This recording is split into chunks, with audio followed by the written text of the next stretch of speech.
வணக்கம் நண்பர்களே, இது உங்கள் ரமணி தமிழ் நாவல் சேனல். இந்த சேனல் உங்களுக்கு பிடிச்சிருந்தா சப்ஸ்கிரைப் பண்ணுங்க, லைக் பண்ணுங்க, ஷேர் பண்ணுங்க, கமெண்ட் பண்ணுங்க.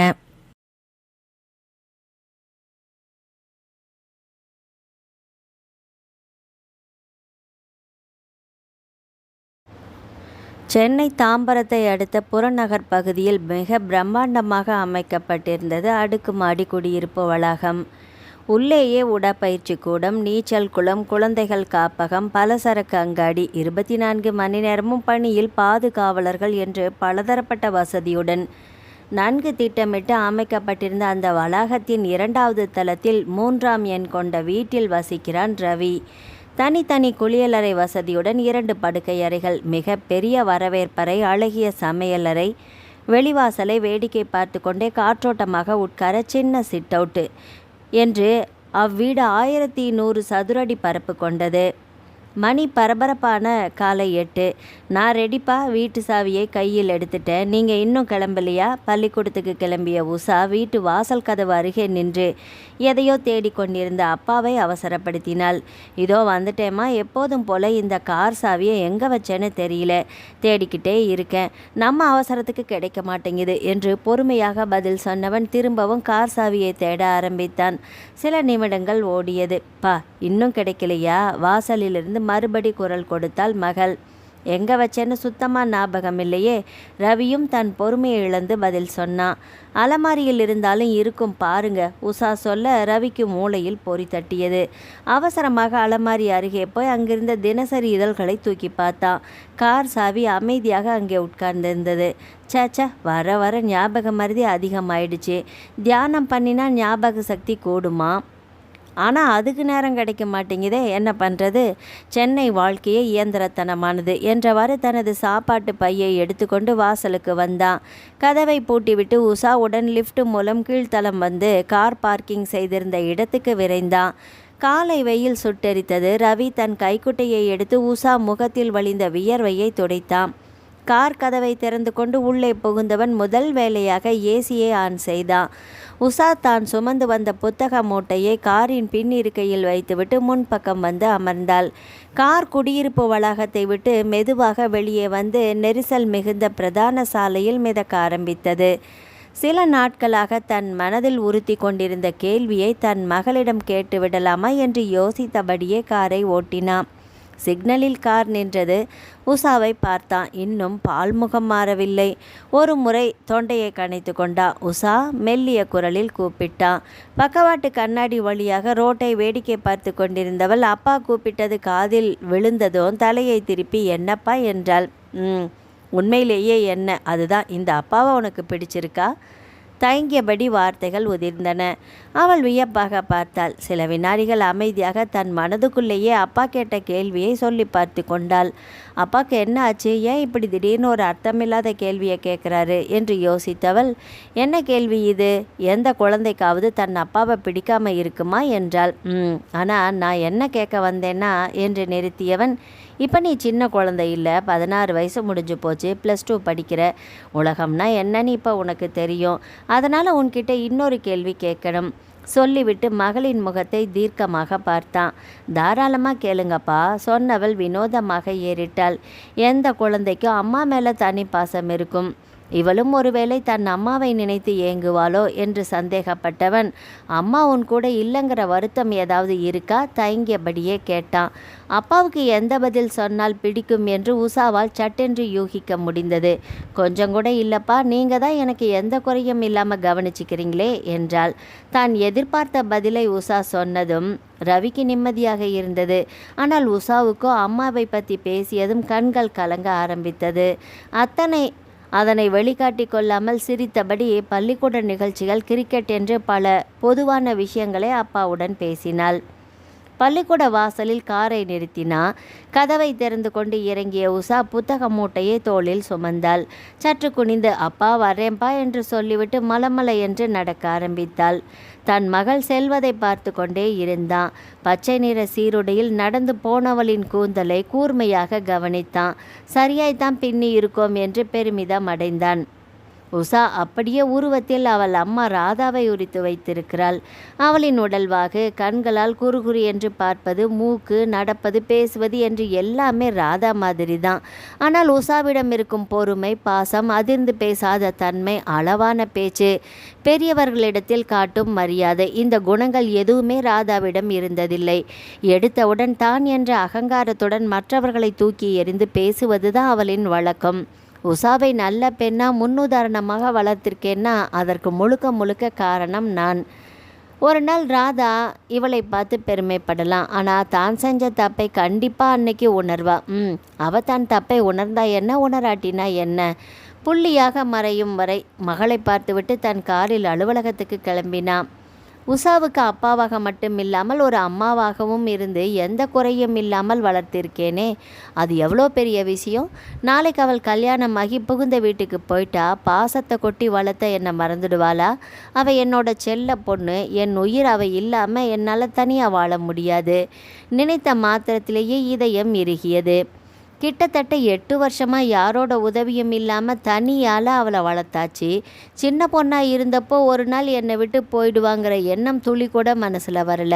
ஆனால் அவள் வளர வளர இன்னும் எத்தனை வருஷம் என் கூட இருக்க போகிறாங்கிற பயம், கவலை வர ஆரம்பிச்சிடுச்சு. இது என்னோட சுயநலத்தில் ஏற்பட்ட பயமா தெரியல. எது எப்படியோ அவளோட குணத்துக்கு ஏற்ற மாதிரி நல்ல பையன் கணவனாக வரணும். இருந்தாலும் கல்யாணங்கிற விஷயம், கணவன் மனைவிங்கிற உறவு எதுவுமே நம்ம கையில் இல்லைல்ல. ராதாவை 23 வருஷத்துக்கு முன்னாடி எத்தனை கனவுகளோட கற்பனைகளோட கல்யாணம் பண்ணிக்கிட்டேன். ஆனால் அதுக்கப்புறம் என் வாழ்க்கையில் நடந்ததெல்லாம் என்ன? ரவிக்கு திரும்ப திரும்ப ராதா மற்றும் மகளின் ஞாபகங்களே வந்து போயின. அலுவலக வாசலில் காரை நிறுத்திவிட்டு தன்னுடைய சாப்பாட்டு பையை எடுத்துக்கொண்டா.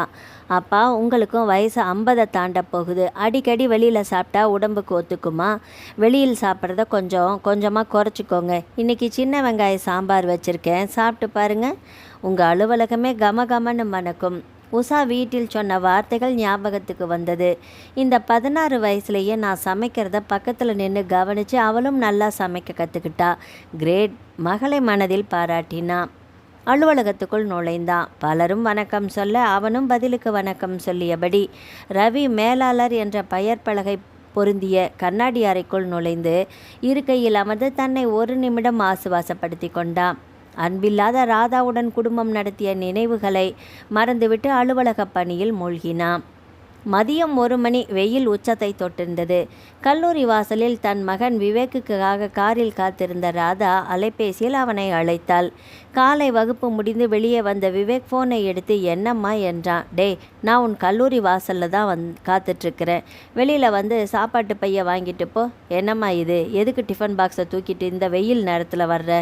என் கையில் காசு இருக்குது, என்ன வேணுமோ அதை கல்லூரி கேன்டீன்லேயே வாங்கி சாப்பிட்டுக்கிறேனே. டே, தினம் அப்படி சாப்பிட்டா உடம்பு கெட்டு போயிடும்மா. ராதா கவலையுடன் பாசத்துடன் பேசினாள்.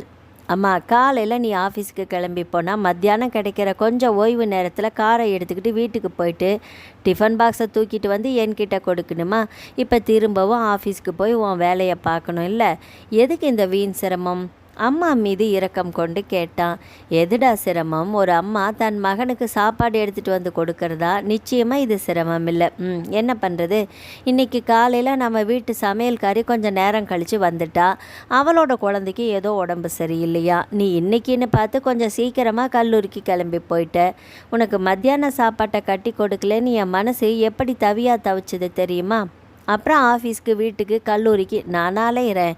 நம்ம கார் தானே என்ன அங்கேயும் இங்கேயும் கொண்டுக்கிட்டு அலையுது.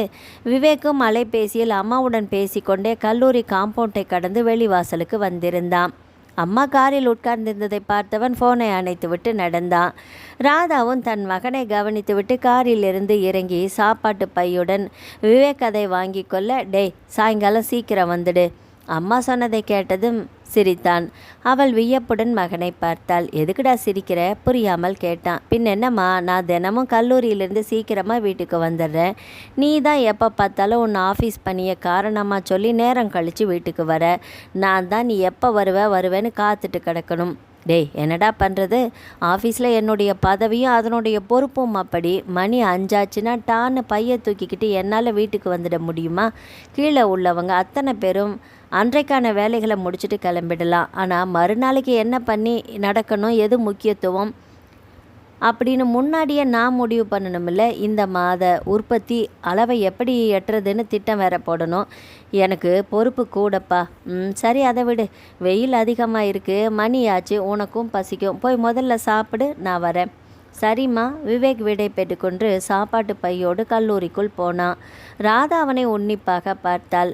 விவேக் சாயலில் அப்படியே தன் அப்பாவை உரித்து வைத்திருக்கிறான்.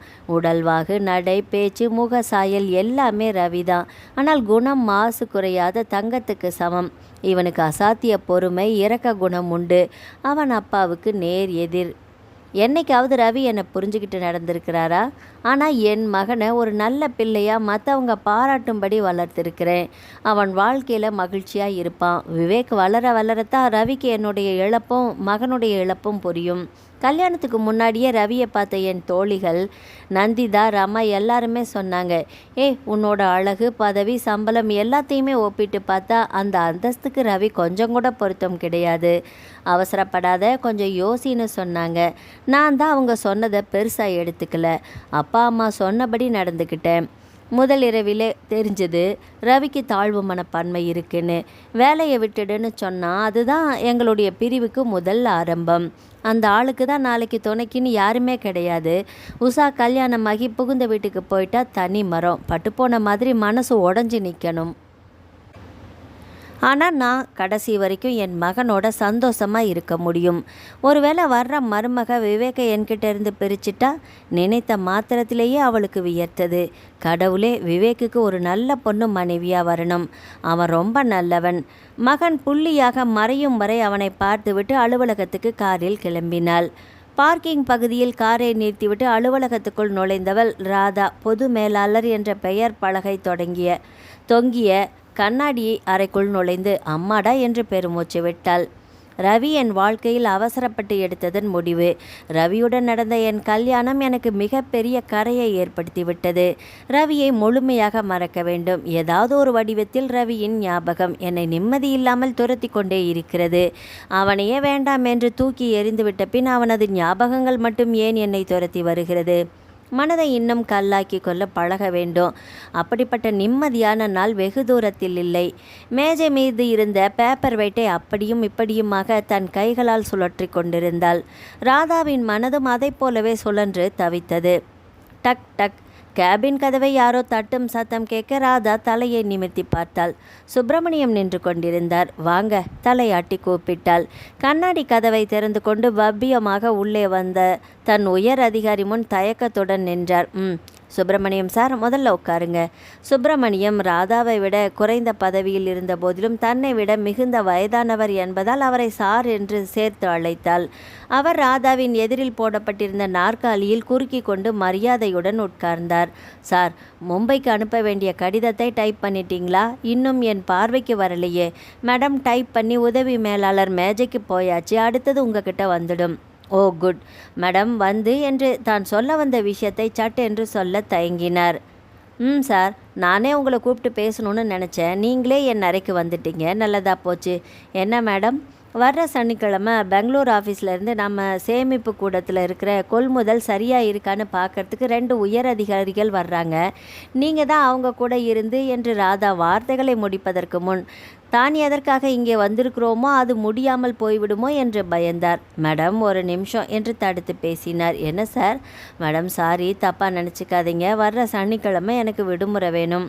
அதை சொல்லிவிட்டு அனுமதி வாங்கிக்கலான்னு தான் உங்கள் அறைக்கே வந்தேன். ஏதாவது அவசர வேலையா? புருவங்களை உயர்த்தி கேட்டாள். வந்து சுப்பிரமணியம் திரும்ப சொல்வதற்கு தயங்கினார். சொல்லுங்கள், என்ன விஷயம்? வர்ற சனிக்கிழமை என் மனைவிக்கு பிறந்த நாள். அதனால் கண்களை குறுக்கி கேட்டாள். அவளை கூட்டிக்கிட்டு கோவிலுக்கு போய் அர்ச்சனை பண்ணணும். அப்புறம் அப்படியே ஹோட்டலில் சாப்பிடணும். சுப்பிரமணியம் சொன்னதும் ராதாவின் முகம் புன்னகைக்கு மாறியது. சார், நான் உங்கள் தனிப்பட்ட விஷயத்தை பற்றி கேட்கலாமா? என்ன மேடம் இப்படி யோசிக்கிறீங்க? தாராளமாக கேட்கலாம். உங்கள் வயசு என்ன? 56. பதில் சொன்ன சுப்பிரமணியம் பொது மேலாளர் தன்னிடம் ஏன் இந்த கேள்வியை கேட்கிறார் என்று யோசித்தார். உங்கள் மனைவிக்கு 50. ஓ, எப்போ கல்யாணமாச்சு? என்னோட 32 வயசில் திருச்செந்தூரில் வச்சு. ஓ, கல்யாணம் ஆனதுலேருந்து உங்கள் மனைவியோட பிறந்த நாளை கொண்டாடுறீங்களா? ஆமாம் மேடம், என் பிறந்த நாள் முக்கியமில்லை, ஆனால் என் மனைவி ராஜலட்சுமி பிறந்த நாளை மறக்க மாட்டேன். அவள் வந்தப்புறம்தான் எனக்கு சமூகத்தில் குடும்பத்தில் மதிப்பும் மரியாதையும் கிடைச்சது. அவள் தான் மேடம் என் வாழ்க்கையில் எல்லாமே. எனக்கும் ஒரு காய்ச்சல்னா கூட அவளால் பொறுத்துக்க முடியாது. கோவிலாக அங்கே பிரதாச்சனம்னு கிளம்பிடுவா. அவளுக்கு நான் தான் எல்லாமேன்னு நினைக்கிறா. எனக்காக பிறந்த அவளுக்காக ஒரு நாளை நான் ஒதுக்கணும் மேடம். சுப்பிரமணியம் சொல்ல சொல்ல ராதா வியப்பாக பார்த்தாள். அவளுக்கு பழைய ஞாபகங்கள் வந்தன. ராதா, எனக்கு காய்ச்சலாக இருக்குது, ஆஃபீஸுக்கு லீவு போடேன். உங்களுக்கு காய்ச்சல்னா நான் எதுக்கு லீவு போடணும்? ஆட்டோ பிடிச்சி டாக்டர்கிட்ட போயிட்டு வாங்க. சமையல்காரி இன்னும் கொஞ்சம் நேரத்தில் வந்துடுவா. கஞ்சி வச்சு தர சொல்லுங்கள். உங்களுக்கு காய்ச்சல்னா மேனேஜர் பதவியில் இருக்கிற நான் பொறுப்பில்லாமல் விடுப்பு எடுத்துகிட்டு வீட்டில் உட்கார முடியுமா? தான் கணவன் ரவியை கேட்டது மனதில் நிழலாடியது. சுப்பிரமணியத்தை நினைத்து சந்தோஷமாகவும் பொறாமையாகவும் இருந்தது. சார், சனிக்கிழமை நீங்கள் தாராளமாக லீவ் எடுத்துக்கலாம். நான் சுந்தரத்தை வச்சு வேலைகளை முடிச்சுக்கிறேன். Thanks madam. இருக்கையிலிருந்து எழுந்து விடை பெற்றார். சுப்பிரமணியம் சார், எஸ் மேடம், உங்கள் மனைவிக்கு என்னுடைய வாழ்த்துக்களை சொல்லிடுங்க. நிச்சயமாக மேடம், தேங்க்ஸ். சுப்பிரமணியம் புன்னகைத்தார். அரைக்கதவை திறந்து கொண்டு வெளியே வந்தார். சுப்பிரமணியம் தன் மனைவி மீது வைத்திருக்கும் அன்பை நினைத்த ராதாவுக்கு தனக்கு இப்படி ஒரு அன்பு கணவனிடமிருந்து கிடைக்காமல் போய்விட்டதே என்று வேதனையாக இருந்தது. சனிக்கிழமை விவேக்குக்கு கல்லூரி விடுமுறை என்பதால் அயர்ந்து தூங்கினான். ராதா மலமலை என்று குளித்து உடை மாற்றி நேரம் பார்த்தாள். கடிகாரத்தில் சின்ன முள் 8ஐயும் பெரிய முள் 12ஐயும் எட்டிருந்தது. படுக்கை அறைக்கு போய் விவேக்கை எழுப்பினாள். என்னம்மா, கண்களை திறக்காமலே கேட்டான். டேய், நான் வேலைக்கு கிளம்பியாச்சு. இன்றைக்கி பெங்களூர்லேருந்து அதிகாரிங்க வர்றாங்க, சீக்கிரமாக போகணும். சரிம்மா, நீ கிளம்பு. ஜாக்கிரதடா. சரிம்மா, பாதி தூக்கத்தில் எழுப்பாத முணுங்கினா. சரிடா சொன்ன ராதா சமையல் அறைக்கு வந்து சமையல்காரியிடம் பேசிவிட்டு காரில் விரைந்தாள். அலுவலகத்துக்கு போனதும் முதல் வேலையாக சுந்தரத்தை கூப்பிட்டு, இன்னைக்கு சுப்பிரமணியம் சார் விடுமுறை, அவரோட வேலைகளை கவனிச்சுக்கோங்க என்று கட்டளையிட்டாள். தன் பணியில் மூழ்கி போனாள். மணி காலை 9ஐ தாண்டியது. விவேக் படுக்கையில் புரண்டபோது தலையணை அருகில் இருந்த செல்பேசி அழைத்தது. யார் அது என்று பார்த்தான். உஷா என்ற எழுத்துக்கள் திரையில் மின்னின. ஃபோனை ஆன் செய்து ஆளோ என்றான். குட் மார்னிங் அண்ணா, தூங்கி எழுந்துட்டியா? கொட்டாவி விட்டுக்கொண்டே படுக்கையிலிருந்து எழுந்தவன் குட் மார்னிங், தூங்கி எழுந்தாச்சு என்றான். அண்ணா, சொல்லு. இப்போ தான் அப்பா ஆஃபீஸ் கிளம்பி போனார். உடனே உனக்கு ஃபோன் பண்ணிட்டேன். பக்கத்தில் அம்மா இருக்காங்களா? இல்லை, அம்மாவும் கிளம்பி போயாச்சு. ஓ அண்ணா, நாம் 2 பேரும் சந்தித்து 1 மாதத்துக்கு மேலே ஆகுது. எனக்கு என்னன்னே தெரியல. நேற்றைக்கு இருந்து உன்னை பார்க்கணுன்னு மனசில் ஆசை. இன்றைக்கி சந்திக்கலாமா? ஆர்வமாக கேட்டாள். ஓ தாராளமாக உஷா. எங்கே சந்திக்கலாம்? கடற்கரையில்? வேண்டாம். அப்போ ஹோட்டலில்? வேணாம். அண்ணா, இப்போ நீயே இடத்த சொல்லு, நான் டான்னு அங்கே வந்து நிற்கிறேன். விவேக் சில வினாடிகள் யோசித்தான். புத்தக கண்காட்சி நடக்குதே, அங்கே போகலாமா? ஓ, நல்ல இடத்தை தேர்ந்தெடுத்து சொல்லியிருக்கேன்னா, நானே ஒரு நாள் போய் புத்தகமெல்லாம் வாங்கணும்னு நினச்சேன். சாயங்காலம் 5 மணிக்கு நான் வந்துடுறேன், சரியா? சரி, நானும் வந்துடுறேன். ஆனால் அம்மாவை கூட்டிகிட்டு வந்துடாத, உஷா சொன்னதும் சிரித்தான். சரியா சொன்னப்போ, நான் அம்மாவை கூட்டிக்கிட்டு வரக்கூடாது, அதே மாதிரி நீ அப்பாவை கூட்டிகிட்டு வரக்கூடாது. இவங்க 2 பேரும் ஒருத்தர் சந்திச்சுக்கிட்டா கீரி பாம்பு கதையாக தான் இருக்கும். சரி, ஃபோனை வச்சிருட்டுமா? சரி அண்ணா. மாலை 4:45க்கு உஷா கலைக்கல்லூரி மைதானத்தில் அமைக்கப்பட்டிருந்த பிரம்மாண்டமான புத்தக கண்காட்சிக்குள் நுழைந்தாள். இருபுறமும் பாரதியார், பாரதிதாசன் பெயரில் அரங்கங்கள், பிரபல எழுத்தாளர்கள் பேசினர். புத்தகம் படிப்பது மொழி ஆற்றலை அதிகரிக்கும், சிந்திக்கும் திறனை பெருக்கும், நினைவாற்றலை கூட்டும், நற்பண்புகளை வளரவிடும். சுவையுடன் சொல்ல கூட்டத்தினரின் கைத்தட்டல் விண்ணை பிளந்தது. உஷா எழுத்தாளர்களின் பேச்சை ஒளிபொறிக்கையில் கேட்டபடி நடந்தாள். அங்கே இருந்த தகவல் பலகையை படிக்க ஆரம்பித்தாள். அதில் இன்றைய பட்டிமன்றம் மனிதனின் அறிவு வளர்ச்சிக்கு பெரிதும் உதவுவது புத்தகங்களா, வானொலி, தொலைக்காட்சியா என்றது. யார் யார் பேசுகிறார்கள், நடுவர் யார் என்றும் எழுதப்பட்டிருந்தது. பயனுள்ள தலைப்பாயிருக்கே, நிச்சயமாக இந்த பட்டிமன்றம் சுவையாகத்தான் இருக்கும் என்று நினைத்தவள் நிகழ்ச்சி எத்தனை மணிக்கு என்று பார்த்தாள். மாலை 6 மணி என்று இருந்தது. இன்னும் 1 மணி நேரம் இருக்கே, அண்ணனிடமும் இதனை சொல்ல வேண்டும் என்று நினைத்தவள் நுழைவுச் சீட்டை வாங்கி கொண்டு புத்தக கடைகள் நிறைந்த பகுதிக்குள் நுழைந்தாள். கூட்டம் அலை மோதியது. கடிகாரத்தை பார்த்தால் சரியாக 5. அண்ணனுக்கு ஃபோன் பண்ணலாமா? இத்தனை நேரம் வந்திருப்பானா என்று சந்தேகத்தோடு செல்பேசியை எடுத்து எண்களை அழுத்தினாள். ஃபோனை எடுத்த விவேக், உஷா புத்தக கண்காட்சி உள்ளே வந்துட்ட, நீ எங்கே இருக்க என்றான்.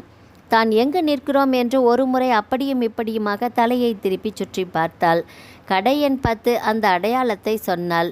ஆனால் கூட்டத்தை கடந்து உஷா நின்று கொண்டிருந்த இடத்துக்கு அவன் வர 10 நிமிடமாயிற்று. சற்று தூரத்திலிருந்தே தங்கையை பார்த்து விட்டான். அவளும் புன்னகைத்தாள்.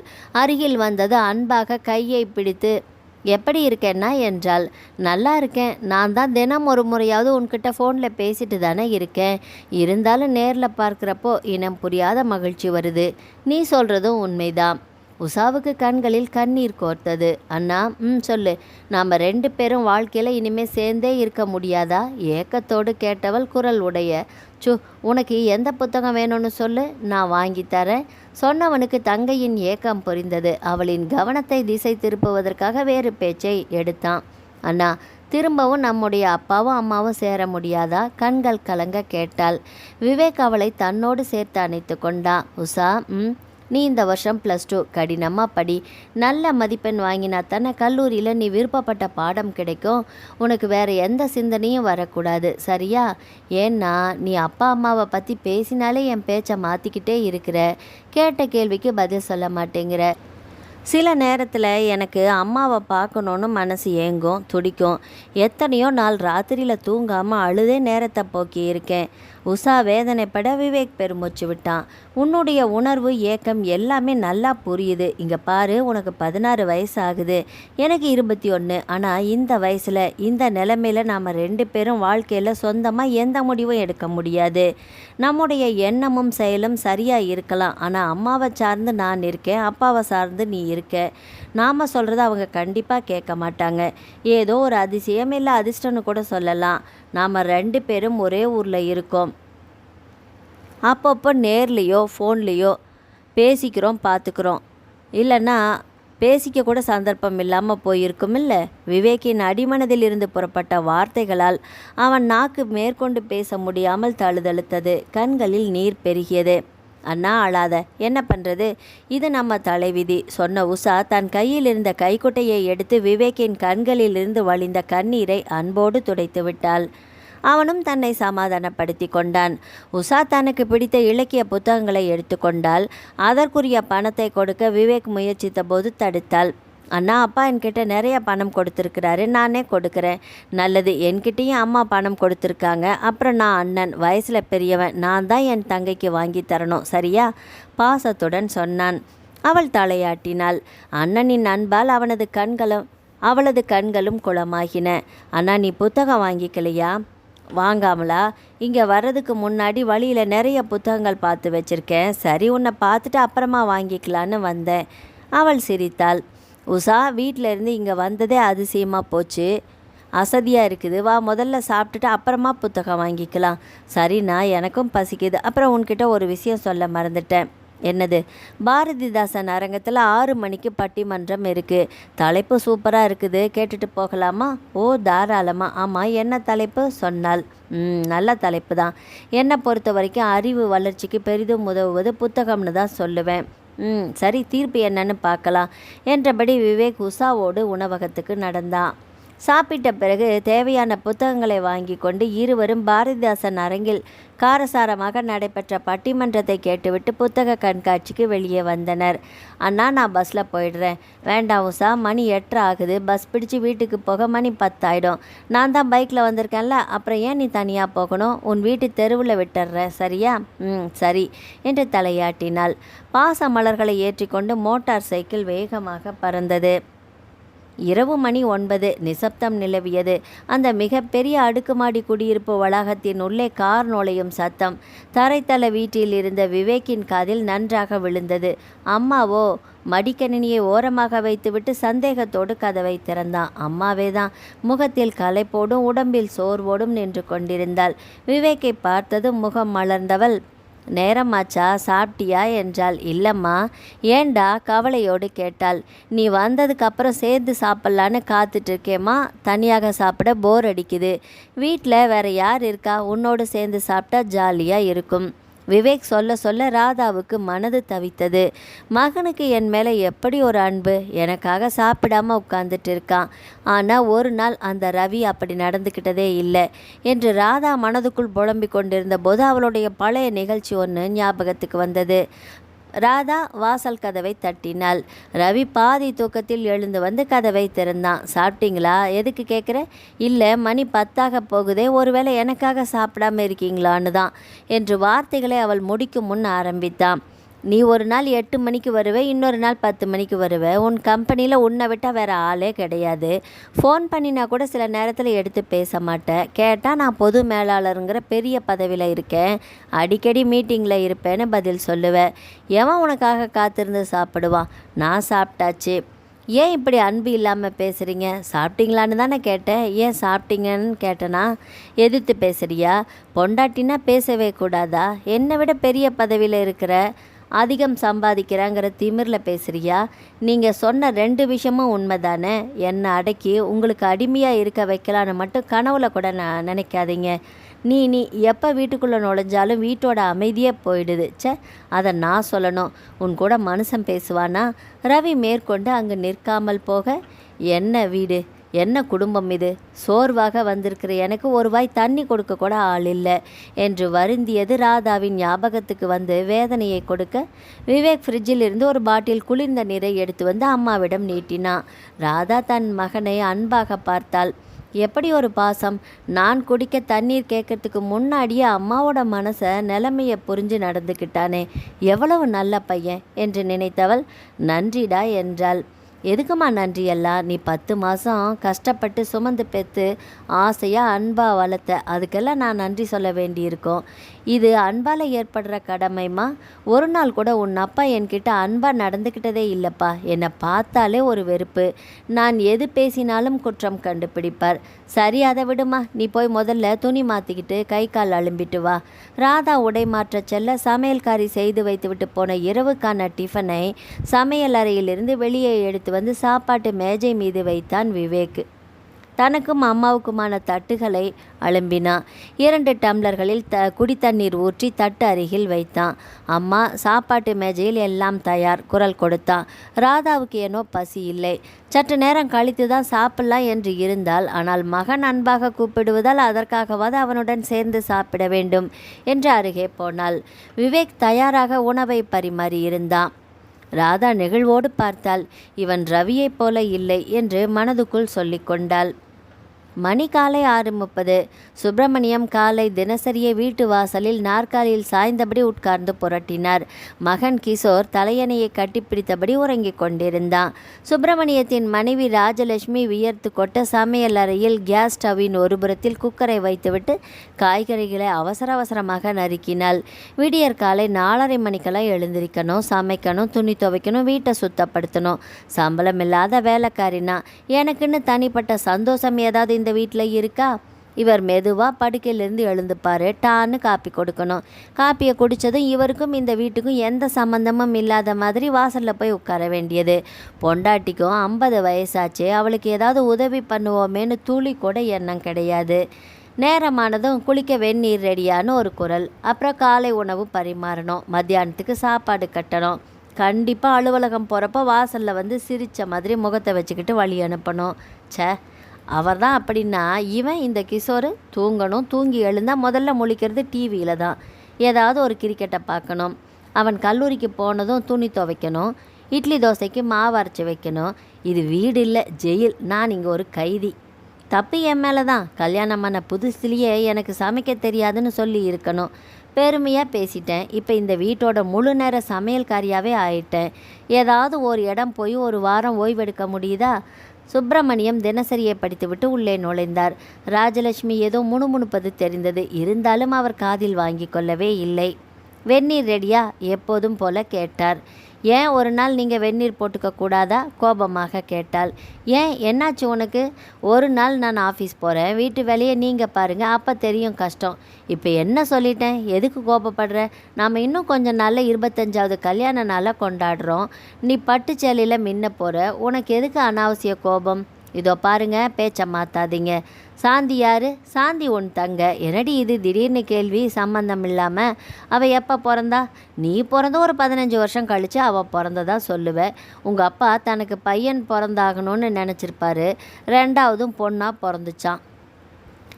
இப்போ அது பிரச்சனை இல்லை. நீயே விளக்கமாக சொல்லிடு. அவள் வேலைக்கு போகிறாளா? போகிறா. ஆனால் வேலைக்கு போயிட்டு வீட்லேயும் அவள் சந்தோஷமாக இருக்கிறா, ஃபோனில் சொல்கிறா. ஆனால் நான் இந்த வீட்டில் ஒரு எந்திர மாதிரியில் இருக்கிறேன். ஒரு நாள் ஓய்வு கிடையாதா எனக்கு?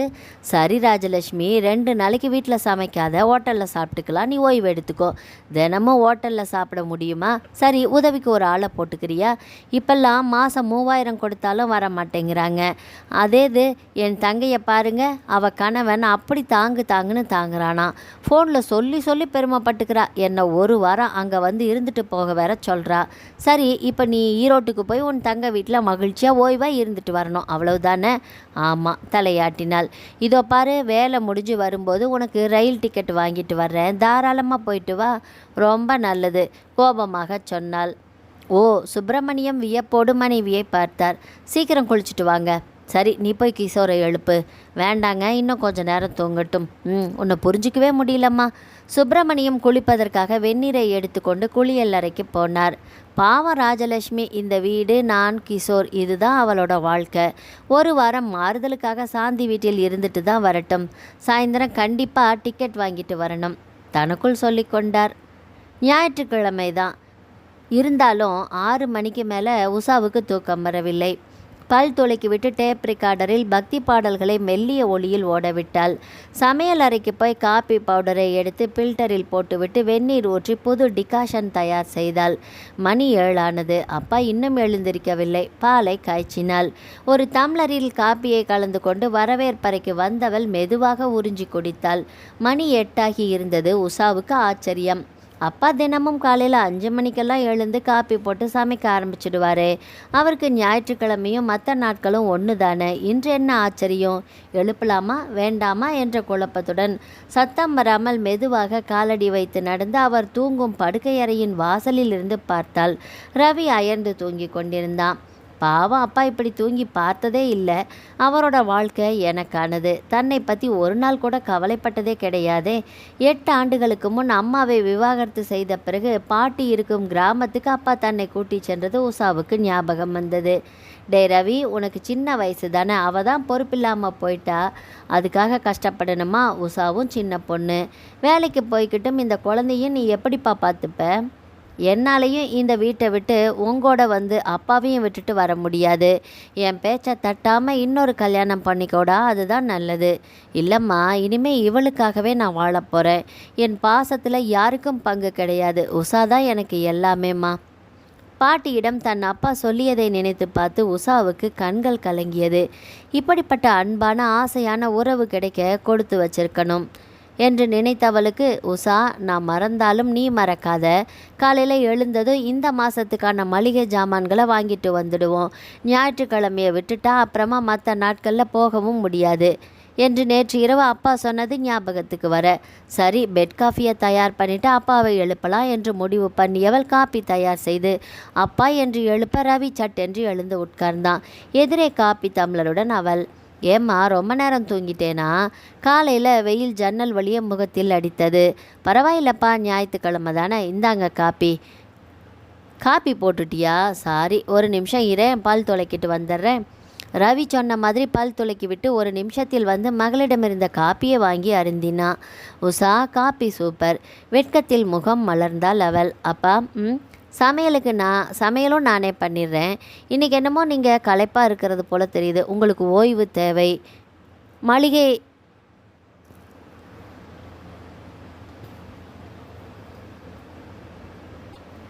மளிகை கடைக்கு சாயந்தரமாக போய்க்கலாம். நீங்கள் ரிலாக்ஸாக பத்திரிக்கை படிச்சுட்டு இருங்களேன், நான் சமையல் செய்கிறேன். இவ சின்ன குழந்தை, +2 படிக்கிறா, எவ்வளவு அன்பாக பொறுப்பாக இருக்கா. ஆனால் ராதா, ரவிக்குள் பழைய ஞாபகங்கள் வலம் வந்தன. ராதா, இன்றைக்கி உனக்கும் விடுமுறை. சின்ன வெங்காய சாம்பார், உருளைக்கிழங்கு பொரியல் பண்ணுறியா? அவளிடமிருந்து எந்தவித பதிலும் வரவில்லை. ராதா சொன்னது காதில் விழலையா? நான் என்ன நீங்கள் வச்ச வேலையாளா, இல்லை இந்த வீட்டு சமையல்காரியா? அதுக்கு சொல்லலை. தினமும் காலையில் ஏதோ ஒன்று அவசரமாக சாப்பிட்டுட்டு ஆஃபீஸ்க்கு ஓடி போயிடுறோம். அதே மாதிரி பாதி நாள் ராத்திரியில் ஏதோ ஒரு உணவை ஹோட்டலில் பார்சல் வாங்கிட்டு வந்து சாப்பிட்டுக்கிறோம்.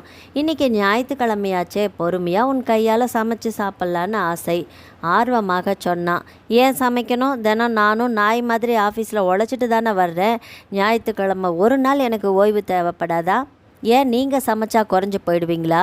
நானும் உங்களை கவனிச்சுக்கிட்டு தானே வர்றேன். அது என்ன உங்கள் துணிகளை மட்டும் வாஷிங் மிஷினில் துவைச்சி உலாத்துறீங்க? இந்த வீட்டில் நான் என்னவோ இருக்கேன்னு தெரியலையா? பொம்பளைங்கன்னா அடிமையா? ரவி பெருமூச்சு விட்டான். ராதா, நான் சாதாரணமாக கூட பேசக்கூடாதா? சின்ன விஷயத்துக்கெல்லாம் இப்படி கோபப்படுறியே. உனக்கு முடியலன்னா வேலைக்கு போக வேண்டாம், என் சம்பளத்தில் குடும்பத்தை ஓட்டிக்கலாம். ஓ, அப்புறம் சின்ன சின்ன செலவுக்கு கூட உங்ககிட்ட கையேந்தி நான் பிச்சை எடுக்கணும். அதில் உங்களுக்கு ஒரு மகிழ்ச்சி கிடைக்கும், அப்படித்தானே? என்ன பேசுகிற நீ? ஒரு பொண்ணு கணவனை சார்ந்து இருக்கிறது தவறா? பொண்டாட்டியை காப்பாற்றுறது ஒரு கணவனோட கடமை தானே? காலையிலேயே பேசி பேசி என்னை டார்ச்சர் பண்ண ஆரம்பிச்சாச்சு, சலித்து கொண்டாள். என்ன ராதா, ஒன்றுமில்லாத விஷயத்துக்கெல்லாம் இப்படி கோபப்படுற? ஏன் இப்படி நடந்துக்கிற? என்னை பிடிக்காமல் கல்யாணம் பண்ணிக்கிட்டியா? வேதனையோடு கேட்டான். அவனை ஒரு நிமிடம் நிதானமாக பார்த்தாள். இன்னைக்கு நான் வேலைக்கு போகிறேன், எனக்கு சாப்பாடு வேண்டாம் என்றவள் அவசரமாக வேறு உடை அணிந்து கொண்டு கிளம்பினாள். ரவி அதிர்ச்சியோடு பார்த்தான். நல்ல வேலை, என் பொண்ணு ராதா மாதிரி இல்லை, அந்த கடவுளுக்கு தான் நன்றி சொல்ல வேண்டும் என்று நினைத்து கொண்டான். மழை லேசாக தூறி முடித்திருந்தது. சென்னையிலிருந்து புறப்பட்டு ஏற்காடு எக்ஸ்பிரஸ் ரயில் சற்று தாமதமாக ஈரோடு ரயில் நிலையத்தில் 5வது பிளாட்பாரத்தை வந்தடைந்தது. சாந்தி தன் கணவர் தண்டபாணியுடன் எஸ்டன் பெட்டி அருகே காத்திருந்தாள். ரயிலில் இருந்து இறங்கிய அக்கா ராஜலட்சுமியை பார்த்ததும் அவள் முகம் மலர்ந்தது. தண்டபாணி ஓடிப்போய் ராஜலட்சுமியிடம் இருந்த சூட்கேஸையும் பேகையும் வாங்கி கொண்டான். எப்படி இருக்கீங்க? விசாரித்தாள். நலமாக இருக்கேன். அக்கா வா, நீ வந்தது ரொம்ப ரொம்ப மகிழ்ச்சி. அத்தானும் வந்திருந்த எவ்வளோ நல்லா இருந்திருக்கும். சாந்தி மகிழ்ச்சியுடன் அக்காவை வரவேற்றாள். என்னம்மா பண்ணுறது, அவருக்கு விடுமுறை கிடைக்கல. நீ தமிழரசியை கூட்டிகிட்டு வரலையா? ராஜலட்சுமி கேட்டாள். இல்லைக்கா, சரி போகலாமா? மூவரும் நடந்து வெளிவாசலுக்கு வந்தனர். ரயில் வந்த நேரம் என்பதால் கூட்டம் அலை மோதியது. தண்டபாணி தனது காரை எடுத்து வந்து சாமான்களை டிக்கியில் ஏற்றினான். அக்காவும் தங்கையும் பின் இருக்கையில் ஏறிக்கொண்டனர். ரயில் நிலைய வளாகத்தை விட்டு வெளியே வந்த கார் இடதுபுறம் திரும்பி 4 ரோட்டை தாண்டி சூரம்பட்டி வலசு காந்திஜி தெருவுக்கு 3 நிமிடத்தில் போய் சேர்ந்தது. காரிலிருந்து இறங்கிய ராஜலட்சுமி ரோட்டில் இருந்தே வீட்டை பார்த்தாள். புதிதாக வண்ண சுண்ணாம்பு அடிக்கப்பட்டு கண்ணுக்கு பளிச்சென்று இருந்தது. அக்கா, எத்தனை வருஷத்துக்கு அப்புறமா எங்கள் வீட்டுக்கு வந்திருக்க தெரியுமா? சாந்தி ஆதங்கமாக கேட்டாள். ராஜலட்சுமி சிரித்தாள். அவளை பார்த்ததும் ஐ பெரியம்மா, தமிழரசி ஓடி வந்து இடுப்பை கட்டி கொண்டாள். ராஜலட்சுமி தூக்கி கன்னத்தில் முத்தமிட்டாள். எப்படி படிக்கிற செல்லம்? பெரியம்மா, பள்ளிக்கூடத்தில் என் வகுப்பில் நான் தான் எப்பவுமே முதல், பெருமையாக சொன்னாள். ரொம்ப சமத்து, கேட்க மகிழ்ச்சியாக இருக்கு பெரியம்மா. ஓவியம், பேச்சு, எழுத்து போட்டி எல்லாத்துலேயுமே பரிசு வாங்கியிருக்கேன். அம்மா ஃபோனில் சொல்லலையா? சொல்லவே இல்லையே. Very good. நீ உன் அம்மா மாதிரி அவளும் அப்படித்தான், எப்போவுமே எல்லாத்துலேயுமே முதலிடமாக வருவா. அவளை யாராலையுமே ஜெயிக்க முடியாது. அண்ணி, தண்டபாணி கூப்பிட்டான். சொல்லுங்க. நானும் எப்பவும் எல்லாத்துலேயுமே முதலிடம்தான் வருவேன். அவன் சொன்னதும் ராஜலட்சுமி சிரித்தாள்.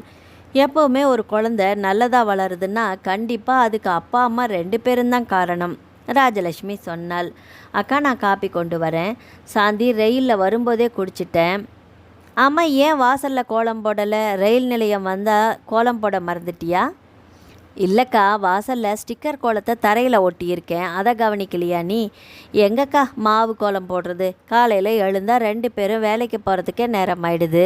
அதுதான் ஸ்டிக்கர் கோலம். 1 மாதம் ஆச்சுன்னா வேறு டிசைன் ஸ்டிக்கர் கோலத்தை ஒட்டிடுவேன். இதுக்கெல்லாம் நேரத்தை செலவு பண்ண முடியலக்கா. அதை ராஜலட்சுமியால் மனதளவில் ஏற்றுக்கொள்ள முடியவில்லை. இருந்தாலும் மறுப்பு தெரிவிக்காமல் அமைதியானாள்.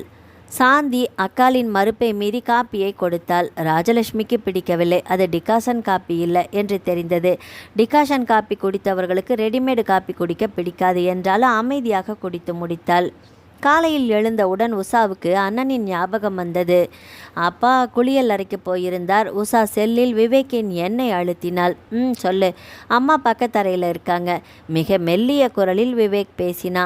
அம்மா அலுவலக விஷயமா இன்னைக்கு ராத்திரி தானே திருச்சி போகிறதா சொன்னாங்க. ஆமாம். அப்போ நாளைக்கு காலையில் நான் அங்கே வரவா? வா வா, நம்ம 2 பேரும் சேர்ந்து சமைச்சு சாப்பிட்லாம். ஐ, நீ சொல்ல சொல்ல இப்போவே எனக்கு தரையில் கால் நிற்க மாட்டேங்குது, உஷா குதித்தாள். பின்ன அப்பா அம்மா நான் நீ எல்லாருமே சேர்ந்து ஒத்துமையாக இருந்தால் வாழ்க்கை இன்னும் எவ்வளவு மகிழ்ச்சியாக இருக்கும். அவங்க 2 பேரும் சேர்ந்து இருந்தாலே நமக்கு யானை பலம் கிடைச்ச மாதிரி. ஆமாண்ணா, அது மட்டுமா ஒருவருக்கொருவர் தேவையில்லாமல் சண்டை போட்டு விவாகரத்து வாங்கிட்டாங்க. அவங்க 2 பேரும் மனசில் சந்தோஷமாக இருக்காங்களான்னு தெரியல. ஆனால் நமக்கு எவ்வளோ பெரிய அவமானம். சரியாக சொல்கிற உஷா, இது நமக்கு பெரிய அவமானம்தான். அது மட்டும் இல்லை, நண்பர்கள் எல்லாமே அவங்க அப்பா அம்மாவோட சேர்ந்து வாழ்ந்து அவங்களுக்கு பெற்றோர் அன்பு கிடைக்குது. அதை நான் நினச்சி பார்க்குற என் மனசு தவிக்குது. தப்பு தான், என்ன பண்ணுறது? என் மனசில் சில சமயம் பொறாமை கூட வருது. பேசி கொண்டிருந்தவள் கண்களில் கண்ணீர் கோர்த்தது. மேற்கொண்டு பேச முடியவில்லை. நாக்கு தழுதழுத்தது. விவேக்கும் சில வினாடிகள் அமைதியாக இருந்தான். சில நேரம் மனதில் இருக்கும் வேதனைகளை வெளியே கொட்டி விடுவது நல்லது தான் என்று நினைத்தான். ஏய் சொல்லுண்ணா, எது கலர? எல்லாமே முடிஞ்சு போச்சு. மனசுக்குள்ளே விரிசல் இருந்தால் உட்கார்ந்து பேசி தீர்க்கலாம். இவங்க கோர்ட்டு வரைக்கும் போய் சட்டப்படி பிரிஞ்சிட்டாங்க. எல்லாமே நம்மோட தலையெழுத்து. அவங்க பிரியும்போது நீ 5வது, நான் 8வது படிச்சுட்டு இருந்தோம். நாம் அப்போ குழந்தைகள் தானே. நம்மால் அவங்க பிரிவை தடுக்க முடியல. இப்போ நமக்கு வயது மனசு முதிர்ச்சி ஆயிடுச்சு. இந்த நேரம் அப்படி நடக்கிற மாதிரி இருந்தால் நாம் 2 பேருமே சேர்ந்து தடுத்துருக்கலாம். சரியாக சொன்னேன்னா. அப்பா அடிக்கடி அம்மா கிட்ட சொல்லுவாங்களாம். என்னென்னு? நாம் 2 பேரும் எந்த விதத்துலேயும் ஒத்து போக முடியல, சட்டப்படி விவாகரத்து வாங்கி பிரிஞ்சிடலான்னு சொல்கிற. ஆனால் நாம் 2 பேரும் சேர்ந்து உருவாக்கின குழந்தைங்கள நினச்சா எந்த தப்பும் பண்ணாத அவங்கள பிரியறது தப்பு இல்லையான்னு கேட்டாராம். என்ன பண்ணுறது? அவங்களுக்குள்ளே விட்டு கொடுக்கும் மனப்பான்மை இல்லாமல் போச்சு. சரி விடு, அவங்க தான் அப்படி நடந்துக்கிட்டாங்க. நாம் சகிப்புத்தன்மையுடன் வாழணும். அவங்க செய்த தப்பு நமக்கு ஒரு பாடம். ஆமாண்ணா, அப்பா வராரு, நான் ஃபோனை வச்சிட்றேன், நாளைக்கு சந்திக்கலாம். உஷா படபடப்புடன் பட்டென்று ஃபோனை அணைத்தாள். யாரும்மா ஃபோனில்? அப்பா கேட்டதும் அதிர்ந்தாள். அப்பா வந்து அஞ்சனா பேசினா. ஓ, எல்லா போட்டியிலும் முதலிடம் வருவாள்னு சொல்லுவியே அவளா? ஆமாம், தடுமாறினாள். என்னவா? இவளுக்கு வியர்த்து கொட்ட ஆரம்பித்தது. நாளைக்கு காலையில் தேசிய மாணவர் படை வகுப்பு இருக்குது, சீக்கிரமே வந்துடுன்னு ஞாபகப்படுத்தினா. ஓ என்றவர், ஆமாம், இன்னைக்கு தான் பள்ளிக்கூடம் போக போறியே? 2 பேருமே ஒரே வகுப்பு தானே? சந்தேகத்தோடு கேட்டார். இல்லை, ஆமாம்ப்பா, வந்து இன்னைக்கு அவள் விடுப்பு எடுத்திருக்கிறா. நல்ல பொண்ணு, உனக்கு ஞாபகப்படுத்துறதா சொல்லிட்டு ரவி நகர. உஷா அப்பாடா என்று பெருமூச்சு விட்டாள். அடுத்த நாள் விடியற்காலை சரியாக 4:30 மணிக்கெல்லாம் ராஜலட்சுமிக்கு விழிப்பு வந்தது. சென்னையிலும் அப்படிதான். அதுக்கு பிறகு தூக்கம் வராது. அது ஞாயிற்றுக்கிழமையாக இருந்தாலும் சரி. பல் தேய்த்துவிட்டு சமையல் அறைக்குள் நுழைந்தாள். ஃப்ரிட்ஜில் இருந்து பாலை எடுத்து காய்ச்சினாள். ரெடிமேட் காப்பி பவுடரை பாலில் கலந்து காப்பியை தயார் செய்துவிட்டு சமையல் அறையை நோட்டமிட்டாள். பாதி டப்பாக்கள் மளிகை சாமான்கள் இல்லாமல் காலியாக இருந்தது. சமையல் மேடையின் ஓரத்தில் பிரெட்டும் ஜாமும் திறந்தே கிடந்தது. பக்கத்தில் 2 நூடுல்ஸ் பாக்கெட்டுகள். இவ என்ன சமைச்சு சாப்பிட்றா? என்ன குடும்பம் நடத்துகிறா? காய்கறிகளை ஏதாவது இருந்தால் சமைக்க ஆரம்பிக்கலாமே. சாந்தி எப்போ எழுந்துப்பாள்னு தெரியலையே. இன்றைக்கி திங்கக்கிழமை. எப்படியும் அவளும் அவள் வீட்டுக்காரரும் வேலைக்கு போகணும். சரி, நாம் சும்மா தானே இருக்கோம், சமைச்சிட்டா போகுது என்றபடி ஃப்ரிட்ஜை திறந்தாள். உருளைக்கிழங்கு, முட்டைக்கோஸ், குடைமிளகாய் இருந்தது. குடைமிளகாய் சாம்பார், உருளைக்கிழங்கு பொரியல். சரியா? ராஜலட்சுமி தனக்குள் கேட்டுக்கொண்டு கடிகாரத்தை பார்த்தாள். மணி 5ஐ தாண்டி இருந்தது. குளித்துவிட்டு வந்து ஒரு புறம் குக்கரில் அரிசியையும் பருப்பையும் வைத்தாள். இன்னொரு புறம் காய்கறிகளை நறுக்கி பொரியல் தயார் செய்ய ஆரம்பித்தாள். மணி 6:45. சாந்தி மெதுவாக எழுந்து வரவேற்பைக்கு வந்து சோம்பல் முறித்தாள். அக்கா எங்க? அவள் கண்கள் தேடியது. அதே நேரத்தில் சாம்பார், உருளைக்கிழங்கு வாசனை மூக்கை துளைத்தது. சந்தேகத்தோடு சமையல் அறைக்கு போனால் அங்கே அக்கா சமைத்து கொண்டிருப்பதை பார்த்து, என்னக்கா சமைச்சிட்ருக்கிறியா? ஆச்சரியத்துடன் கேட்டாள். ஆமாம் சாந்தி, எதுக்காக கஷ்டப்படுற? இங்கே வந்தும் நீ வேலை செய்யணுமா? பேசாமல் தூங்க வேண்டியது தானே. நாங்கள் வேலைக்கு போனாலும் போகாவிட்டாலும் 7 மணிக்கு தான் எழுந்திருப்போம். அப்போ எழுந்து சமைச்சிட முடியுமா? வியப்போடு கேட்டாள். என்ன, அரிசியை குக்கரில் வச்சிருவேன். ரெடிமேடு புளியோதரை, வத்த குழம்பு, ரசம் மிக்சிங்னு எல்லாமே வாங்கி வச்சுருக்கேன். தொட்டுக்க கடையில் வாங்கின சிப்ஸ் மிக்சர் இருக்குது. தயிருக்கு தொட்டுக்க ஊறுகாய். அக்கா, வேலைக்கு போகிறவங்களில் பல பேர் இப்படி தானே சாப்பிட்றாங்க. சனி ஞாயிறு தான் வீட்டு சமையல், அதுலேயும் சில நேரம் ஹோட்டல் தான். சாந்தி சொல்ல சொல்ல ராஜலட்சுமிக்கு தான் வேறு ஏதோ உலகத்துக்கு வந்தது போல இருந்தது. ஏம்மா, குழந்தை பாவம் இல்லையா? அக்கா, அவளுக்கு காலையில் சுட சுட நூடுல்ஸ், மத்தியானம் பிரெட்டு ஜாமு, சமையல் வேலை சிம்பிள். சரிம்மா, நான் இருக்கிற ஒரு வாரமும் தினமும் சமைச்சிட்றேன், யாரும் வெளியில் சாப்பிட வேண்டாம். ஓ தேங்க்ஸ், பின்னால் வந்த தண்டபாணி சொன்னான். சாந்தி, வரவேற்பறை ஓரமாக நிறைய துணி அடுக்கி வச்சிருக்கியே, என்ன அது? ஓ அதுவா, போட்டுக்கிட்டு போன துணிகள். எப்போவும் ஞாயிற்றுக்கிழமை தானே துவைப்போம். நேற்றுக்கு நீ ஊர்லேருந்து வந்தியா? துவைக்க நேரமே இல்லை. பரவாயில்ல, இன்றைக்கி நானே எல்லாத்தையும் துவைச்சிட்றேன். அக்கா, உனக்கு எதுக்கு சிரமம்? அப்படி இல்லைம்மா, இத்தனை நாள் துணியை துவைக்காமல் வைக்கக்கூடாது. எனக்கு இதெல்லாம் சிரமமே இல்லை. ஆமாம், பள்ளிக்கூடம் போயிட்டு தமிழரசி எப்போ வருவா? 4 மணிக்கு விட்டுடும். நானும் அவரோ வர்றதுக்கு இரவு 7 இல்லை 8 ஆகிடும். அதனால் இங்கே பக்கத்தில் ஒரு குழந்தைகள் காப்பகம் இருக்குது. 1 வயசு குழந்தையிலிருந்து 10 வயசு பசங்க வரைக்கும் பார்த்துக்கிறாங்க. பள்ளிக்கூடம் விட்டால் அவள் நேராக அங்கே போயிடுவா. நான் இல்லாட்டா அவர் யார் முன்னாடி வர்றோமோ அவளை போய் கூட்டிகிட்டு வந்துடுவோம். சாச்சா, ஒரு குழந்தை இப்படியா பள்ளிக்கூடம் விட்ட பிறகும் கஷ்டப்படணும்? மனதுக்குள் வருந்திய ராஜலட்சுமி, இந்த ஒரு வாரமும் தமிழரசியை காப்பகத்தில் விட வேண்டாம், வீட்டில் நான் தான் இருக்கேன்ல, பாவம் அவள் பள்ளிக்கூடத்தில் இருந்து நேராக வீட்டுக்கே வர சொல்லிடு. சரிக்கா, உன் சமையலில் சாப்பிட்டு ரொம்ப நாளாச்சு, நானும் அவரும் சாப்பிட்டுட்டு கிளம்புறோம். தமிழரசி பள்ளிக்கூடத்துக்கு புறப்பட சாந்தியும் தண்டபாணியும் அலுவலகத்துக்கு கிளம்ப தயாரானார்கள். அடுத்த நாள் அப்பா எழுவதற்கு முன்னாடியே உஷா எழுந்து விட்டாள். அண்ணனுடன் இன்று மகிழ்ச்சியாக இருக்கப் போகிறோம் என்ற எண்ணத்தில் ஒவ்வொரு வேலையையும் சுறுசுறுப்பாக செய்தாள். பீரோவில் சலவை செய்யப்பட்டு அடுக்கி வைத்திருந்த தேசிய மாணவர் படை சீருடையை எடுத்து அணிந்தாள். இடைப்பட்ட நேரத்தில் எழுந்து ரவி காப்பியை தயார் செய்து உஷாவிடம் கொண்டு வந்தபோது அவளை மாணவர் சீருடையில் முன்பே பலமுறை பார்த்திருந்தாலும் திரும்பவும் புதிதாக வியப்புடன் ஏறிட்டான். நீ IPS வேலைக்கு போகலாமா? அப்பா சொன்னதும் சிரித்தாள். கொடுத்த காப்பியை வாங்கி பருகினாள். அப்பா, மணியாச்சு, நான் கிளம்பட்டுமா? ஓ தாராளமா. வாசல் வரை வந்து வழி அனுப்பினான். பஸ் பிடித்து தன் அம்மா குடியிருக்கும் வளாகத்துக்கு பக்கத்தில் இருந்த நிறுத்தத்தில் இறங்கினாள். வளாகத்தின் உள்ளே நுழைந்தபோது வாசலில் நின்றிருந்த காவலன் சீருடையுடன் வந்து உஷாவை அதிசயமாக பார்த்தான். ஆனால் அவளை தடுத்து நிறுத்தி கேள்வி ஒன்றும் கேட்கவில்லை. வீட்டு கதவு அருகே இருந்த அழைப்பு மணியை அழுத்தினாள். அது இனிய இசையை வீட்டின் உள்ளே பரப்பியது. அதன் இசையை கேட்ட விவேக் தலையை நிமிர்த்தி சுவர் கடிகாரத்தை பார்த்தான். மணி 8. உஷாவா என்று தனக்குள் சந்தேகத்தோடு கேட்டுக்கொண்டே படித்து கொண்டிருந்த தினசரியை மேஜை மீது வைத்துவிட்டு கதவை திறந்தான். எதிரில் உஷா ஆச்சரியமாக கண்கள் விரிய பார்த்தான். ஏய், என்ன இது, சீருடையில் வந்திருக்க? அப்பா கிட்ட தேசிய மாணவர் படை வகுப்பு இருக்குன்னு போய் சொல்லிட்டு சீருடையை மாட்டிக்கிட்டு இங்கே வந்துட்டேன். அப்போ தானே சந்தேகம் வராது. விவேக் சிரித்தான். வா வா, அன்பாக கூப்பிட்டான். அண்ணா, அப்பா கிட்ட பொய் சொல்லிட்டு வந்தது மனதுக்கு கஷ்டமாக இருக்குது. பொய் சொல்கிறது தப்பு தான், பரவாயில்ல, மறந்துடு. அண்ணனை பார்க்க தானே வந்திருக்க, சமாதானப்படுத்தினான். சொல்லு, என்ன குடிக்கிற? நீ காப்பியெல்லாம் தயார் பண்ணுவியா? அது மட்டுமா? டிஃபனும் பண்ணுவேன், பொரியல் சாம்பார் எல்லாமே வைக்க தெரியும். ஓ, வியப்படைந்தாள். எனக்கு வரப்போகிற அண்ணி ரொம்ப கொடுத்து வச்சவங்க.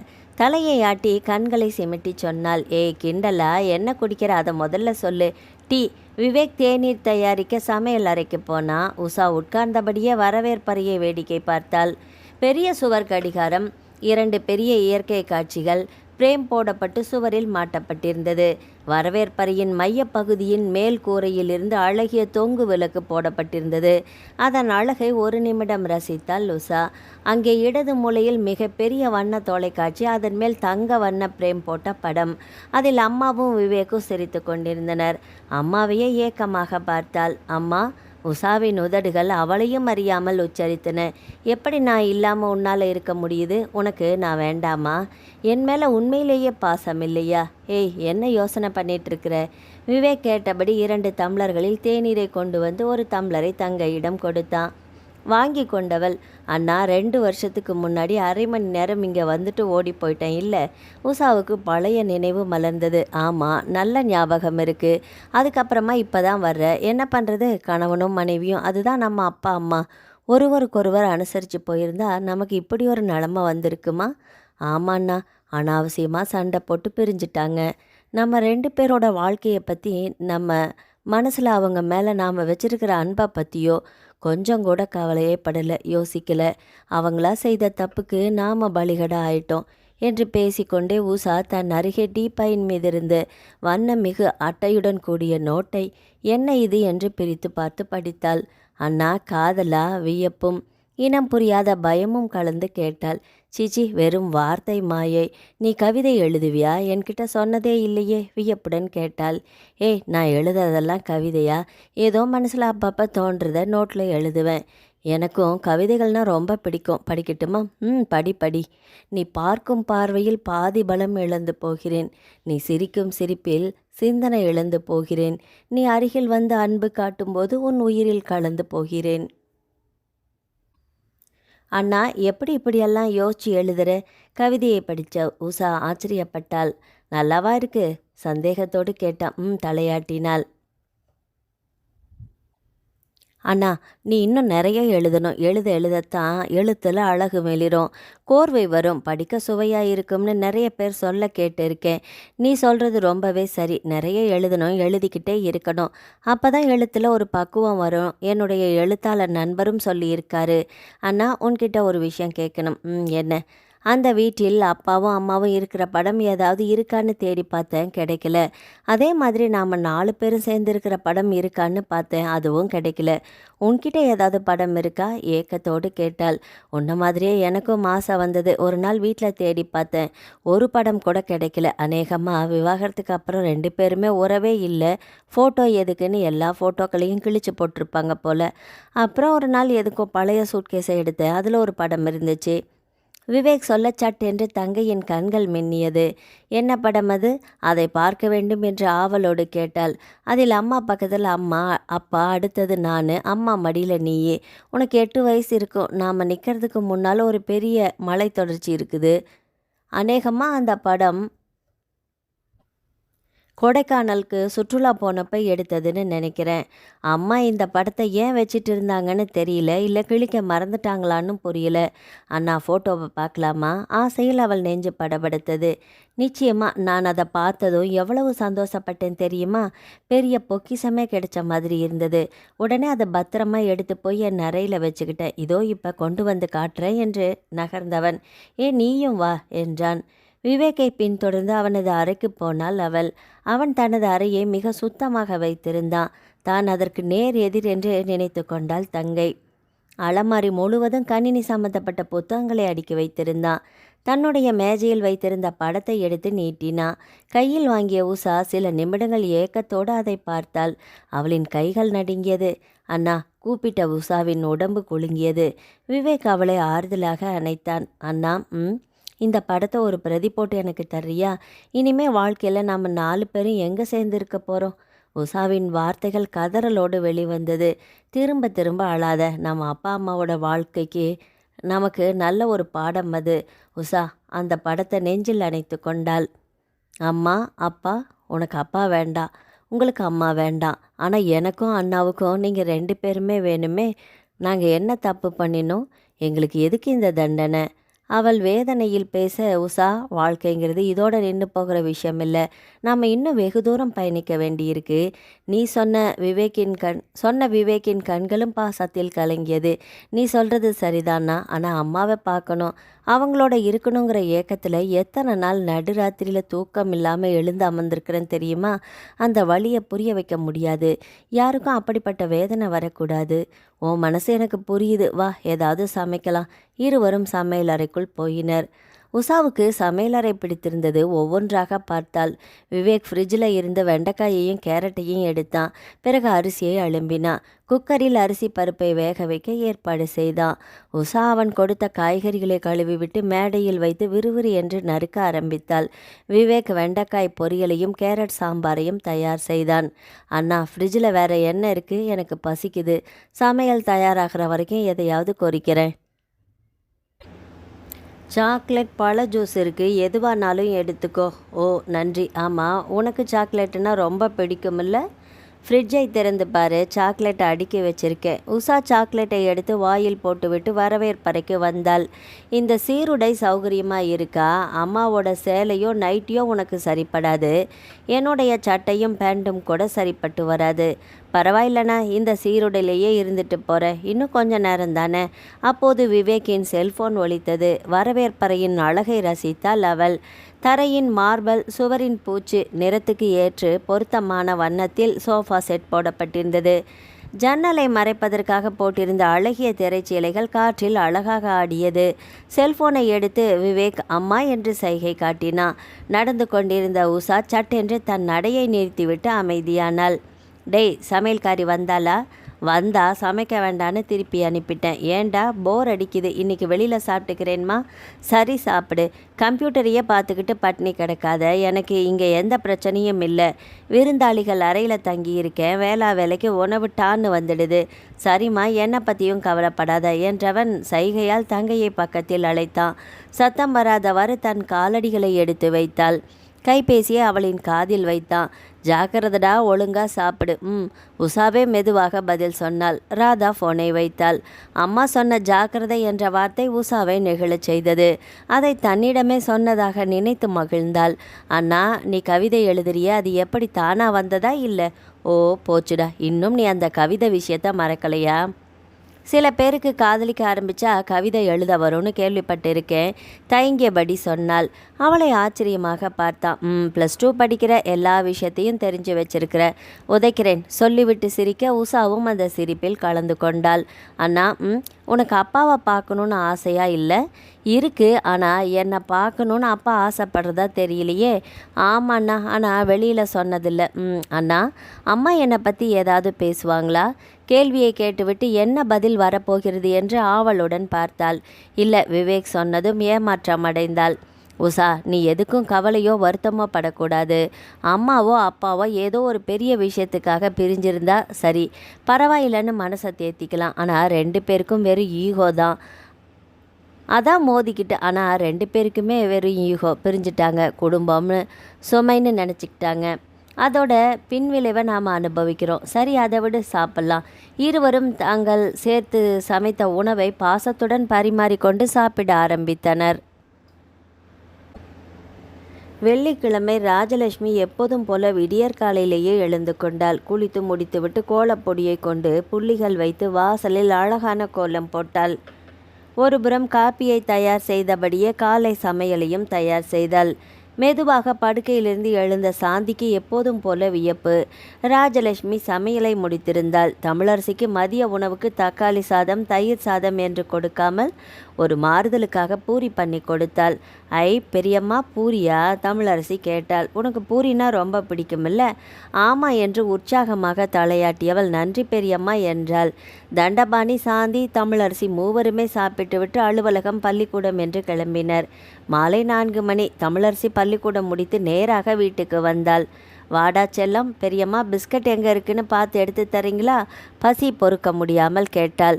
ராஜலட்சுமி ஒரு தட்டில் முறுக்கையும் சீடையையும் வைத்து நீட்டிய போது அதனை கையில் வாங்கியதும் ஆச்சரியத்துடன் பார்த்தாள். ஏது இது பெரியம்மா? நான் தான் வீட்டில் பண்ணினேன். முதல்ல கை காலெல்லாம் அழும்பிட்டு வந்துடுறியா? சரி பெரியம்மா. தட்டை மேஜை மீது வைத்துவிட்டு ஓடிப்போய் கை கால்களை கழுவி வந்தாள். பெரியம்மா, இதெல்லாம் உங்களுக்கு பண்ண தெரியுமா? நிறைய தயார் பண்ணி டப்பா முழுக்க அடுக்கி வச்சிருக்கிறேன். நீ தினமும் பள்ளிக்கூடம் விட்டு வந்த உடனே சாப்பிட்லாம், சரியா? நன்றி பெரியம்மா. முறுக்கை கடித்து கொண்டே தமிழரசி சொன்னாள். பெரியம்மா, அம்மா இதையெல்லாம் கடையில் இருந்து வாங்கிட்டு வந்துடுவாங்க, வீட்டில் பண்ண மாட்டாங்க. அடுத்து ராஜலட்சுமி சூடான பாலை ஆற்றி குழந்தையிடம் நீட்டினாள். அவள் பருகினாள். கொஞ்ச நேரம் போய் விளையாடு, அப்புறமா வீட்டு பாடம் எழுதலாம், சரியா? வயிறு நிறைந்த திருப்தியுடன் சரி என்று தலையாட்டினாள். இரவு தாமதமாக வந்த சாந்தியும் தண்டபாணியும் உணவு தயார் செய்து வைத்திருந்ததை கண்டு மகிழ்ந்தனர். துவைத்து உலர்ந்த துணிகள் அவரவர் அலமாரியில் அடுக்கி வைக்கப்பட்டு இருந்ததையும் வீடு சுத்தமாக காணப்பட்டதையும் பார்த்து அக்கானா அக்காதான் என்று மனதுக்குள் நினைத்தாள் தங்கை. சாந்தி, சொல்லுக்கா. நாளைக்கு நான் ஊருக்கு போகணும், ஞாபகம் இருக்கா? ராஜலட்சுமி கேட்டதும் தங்கைக்கு மனது பாரமானது. அக்கா வந்து ஒரு வாரம் போனதே தெரியல. இயந்திரமாக இயங்கிக்கிட்டு இருந்த எங்களுக்கு வீட்டில் நீ இருந்தது எவ்வளவு உதவியாக இருந்தது தெரியுமா? தமிழரசிக்கு அப்படி ஒரு அன்பு கிடைச்சது. ராஜலட்சுமி புன்னகைத்தாள். இவர்களின் பேச்சை கேட்டுக்கொண்டிருந்த தமிழரசிக்கு அழுகை வந்தது. பெரியம்மா, என்னடா கண்ணா, நிஜமாவே நாளைக்கு ஊருக்கு போகிறீங்களா? ஏக்கத்துடன் கேட்டவள் அழ ஆரம்பித்தாள். அழக்கூடாதுடா செல்லம், இங்கேயே இருங்க பெரியம்மா. திரும்ப வருவேன். ஊரில் பெரியப்பா அண்ணனையும் பார்த்துட்டு வந்துடுறேன், சரியா? அப்புறம் நீயும் விடுமுறைக்கு அங்கே வந்துடு. சரி என்று பலமாக தலையாட்டி விட்டு பெரியம்மாவை இடுப்புடன் கட்டிக்கொண்டாள்.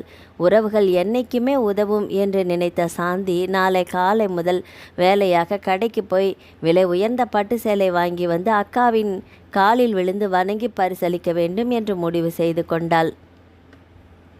ஞாயிற்றுக்கிழமை விடியற்காலை 4:30 மணிக்கு அலாரம் அடித்தது. ஆழ்ந்து தூங்கி கொண்டிருந்த சுப்பிரமணியம் அலாரத்தை நிறுத்திவிட்டு படுக்கையிலிருந்து எழுந்தார். 6க்கெல்லாம் ரயில் சென்ட்ரல் வந்துவிடும். இப்போ வீட்டில் இருந்து கிளம்பினா ரயில் வர்றதுக்குள்ளே போயிடலாம். சோம்பல் முறித்து பல் தேய்த்து விட்டு கிஷோரிடம் சொல்லிவிட்டு கிளம்பலாம் என்று திரும்பவும் படுக்கை அறைக்கு வந்தார். அவன் அயர்ந்து தூங்கி கொண்டிருந்தான். எழுப்புனா கண்டிப்பாக எழுந்துக்க மாட்டான். கனவு உலகத்தில் சஞ்சரிச்சிட்டு இருப்பான். சரி, வீட்டை வெளியில் போட்டிக்கிட்டு கிளம்புவோம் என்று முடிவு பண்ணி கொண்டு பூட்டினார். பழைய காரில் ரயில் நிலையத்துக்கு விரைந்தார். மணி 6. ரயில் பிளாட்பாரத்துக்கு வந்திருந்தது.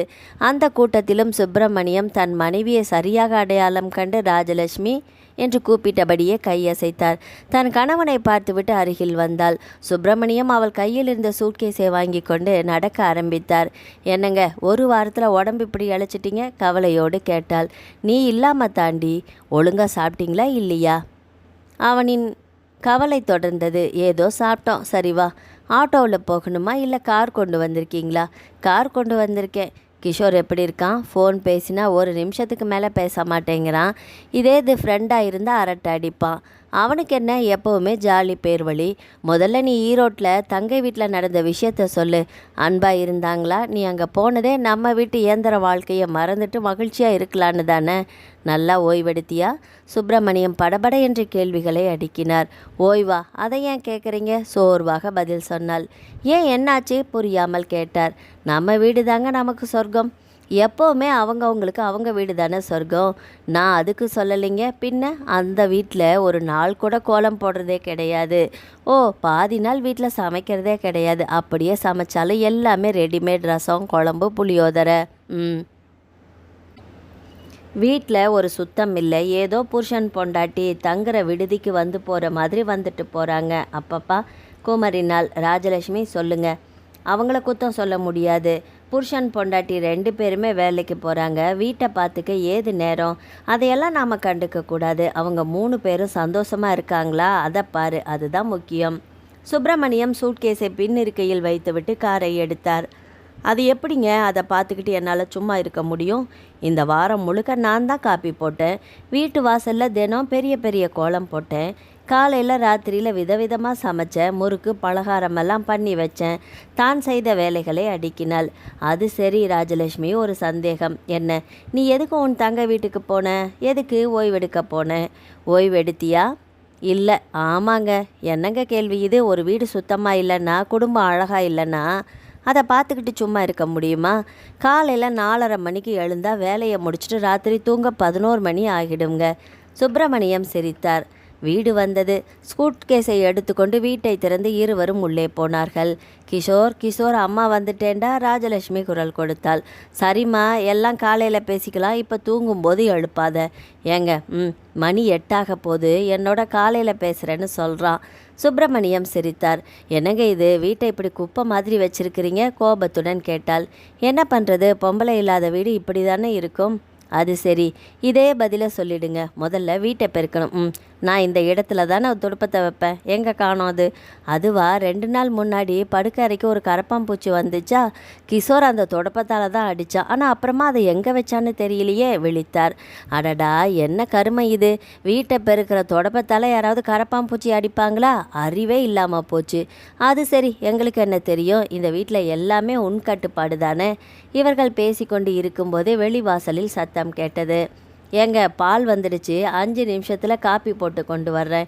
சரி டார்லிங், மனைவி ஊரிலிருந்து திரும்பி வந்த மகிழ்ச்சியில் சொன்னார். என்ன அது புதுசா டார்லிங்னு ராஜலட்சுமி புருவங்களை உயர்த்தி கேட்டாள். ஓ அதுவா, உன்னை நான் என் கண்ணேன்னு சொன்னேன். வாங்க, வெக்கமாக இருக்குது. ஒரு வாரம் வீட்டில் இல்லைங்கிறதுக்காக பாசமழை பொழியிறீங்களா? வெட்கப்பட்டாள். அப்படி இல்லை, நீ இந்த வீட்டில் இருந்தாலே போதும், எனக்கும் கிஷோருக்கும் யானை பலம் கிடைச்ச மாதிரி ஆயிடும். சரி, நான் போய் பத்திரிக்கை படிக்கிறேன். 5வது நிமிடம் இந்தாங்க காப்பி நீட்டினாள். சுப்பிரமணியம் ஒரு வாய் பருகினார். ராஜலட்சுமி அன்பாக கூப்பிட்டார். என்ன? பக்கத்தில் வந்தாள். அது என்ன ஒரு மாயம்? அதே பால், அதே காப்பி பொடி, அதே சக்கரை தான், அதே அடுப்பு. ஆனால் நான் காப்பி கலந்தால் எந்த வாசனையும் இல்லை, சுவையும் இல்லை. நீ கொடுக்குற காப்பி மட்டும் எப்படி இப்படி அமிர்தமாக இருக்கு? நான் சும்மாவா காப்பியை கலக்கிறேன்? புதிராக பேசினாள். பின்ன என்ன பண்ணுற? என் அன்பையும் கலந்துல உங்களுக்கு கொடுக்குறேன். ஓ, நீ நல்லா பேச கற்றுக்கிட்ட, சிரிச்சார். சரி சரி, சீக்கிரம் காப்பியை குடிங்க, 2 நிமிஷத்தில் வெந்நீர் தயாராகிடும் சொல்லிவிட்டு நகர்ந்தாள். இவளால் வீட்டு வேலை செய்யாமல் ஒரு நிமிஷம் கூட சும்மா இருக்க முடியாது. நீங்கள் அதை செய்யலை இதை செய்யலைன்னு திட்டுவா, ஆனால் எல்லா வேலையையும் இழுத்து போட்டு அவளே செஞ்சிடுவா. என் மேலேயும் கிஷோர் மேலேயும் அவளுக்கு அப்படி ஒரு அன்பு. இந்த வீட்டோட குடும்பத்தோட ஆதாரமே அவதான். உண்மையிலேயே நான் ரொம்ப அதிர்ஷ்டக்காரன் தான். சுப்பிரமணியம் தனக்குள் தன் மனைவியை பெருமையாக நினைத்து கொண்டார்.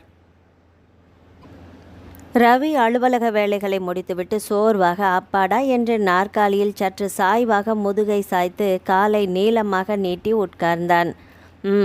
உஷாவுக்கு நாளைக்கு அரசு தேர்வு ஆரம்பம். படிச்சுக்கிட்டு இருப்பா, கிளம்ப வேண்டியது தான் என்றபடியே எதிர்த்தாற் போல சுவரில் மாட்டப்பட்டிருந்த கடிகாரத்தில் அவன் கண்கள் பதிந்தன. கையில் கடிகாரம் இருந்தாலும் சுவர் கடிகாரத்தில் நேரம் பார்ப்பது மனிதர்களின் இயற்கை. மணி 6:30. பெருமூச்சு விட்டபடி தன்னுடைய கண்ணாடி அறையின் வழியே முழு அலுவலகத்தையும் பார்த்தான். லேகா, மணிகண்டன், நாகேந்திரனை தவிர அனைவரும் வீட்டுக்கு புறப்பட்டு போயிருந்தனர். லேகா வயது 45, பெயருக்குத்தான் அலுவலக உதவியாளர் அவள். ஆனால் தனக்கென்று நிர்ணயிக்கப்பட்ட அலுவலகம் மட்டும் இல்லாமல் எல்லா வேலைகளையும் இழுத்து போட்டு ஆர்வமுடன் செய்வாள். அந்த அலுவலகத்தின் உண்மையான விசுவாசி. அதிகாரிகள் அனைவருக்கும் அவள் மீது தனி மதிப்பு உண்டு. லேகாவும் வீட்டுக்கு கிளம்புவதற்காக தன் கைப்பையை எடுத்தாள். நடந்து வரும்போது மேலாளர் ரவி இன்னும் இருப்பதை பார்த்தாள். அவருடைய மகளுக்கு நாளை முதல் அரசு தேர்வு ஆரம்பமே, இன்னும் ஏன் இங்கே இருக்கிறார் என்று கவலைப்பட்டு கொண்டே அறைக்குள் நுழைந்தாள். வாங்க லேகா, புன்னகையுடன் வரவேற்றான். என்ன சார், பிஸியா? இன்னும் வீட்டுக்கு கிளம்பலையா? நாளைக்கு உங்கள் மகளுக்கு தேர்வு ஆரம்பம் இல்லை? தலையாட்டினா. +2 தேர்வு முக்கியத்துவம் வாய்ந்ததாக போச்சு. அதே மாதிரி வாழ்க்கையின் முக்கியமான ஆதாரம் ஒரு மாதமாக கண் விழித்து படிக்கிறா. எனக்கும் அரைகுறை தூக்கம்தான்.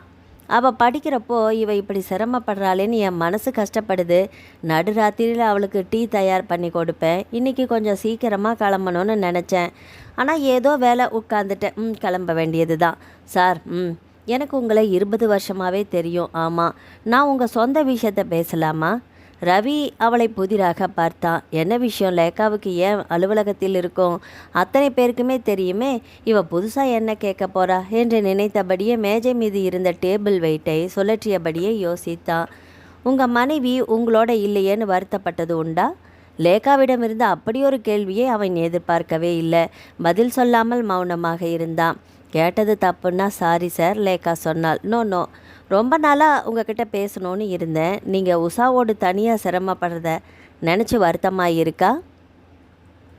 ஓ தேங்க்ஸ். என் மேலே இறக்கப்பட்டு கேட்ட கேள்விக்கு பதில் சொல்கிறேன்.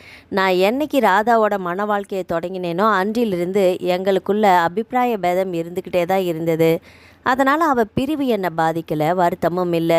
ஒருவேளை ஒத்துமையாக குடும்பம் நடத்திட்டு பிரிஞ்சிருந்தா வேணா வருத்தம், வேதனை ஏற்பட்டிருக்கலாம். அன்புங்கிறது 2 கைகள் தட்டினா சத்தம் வருமே, அது மாதிரி இல்லை. கொடுத்து திரும்ப வாங்கிறது என் வாழ்க்கையில் அது நடக்கலை. இல்லை, கிடைக்கல. ரவியின் குரல் சற்று கம்மியது. திரும்ப அவனை தொடர்ந்தான். ஆனால் என் முழு கவனமெல்லாம் பொண்ணை வளர்க்கறதுலையே சரியாக போச்சு. நான் அதுக்கு மேலே வேற எதையும் நினச்சி பார்த்ததில்ல. உங்களை தாயுமானவன்னு சொல்லலாம், சிரித்தான்.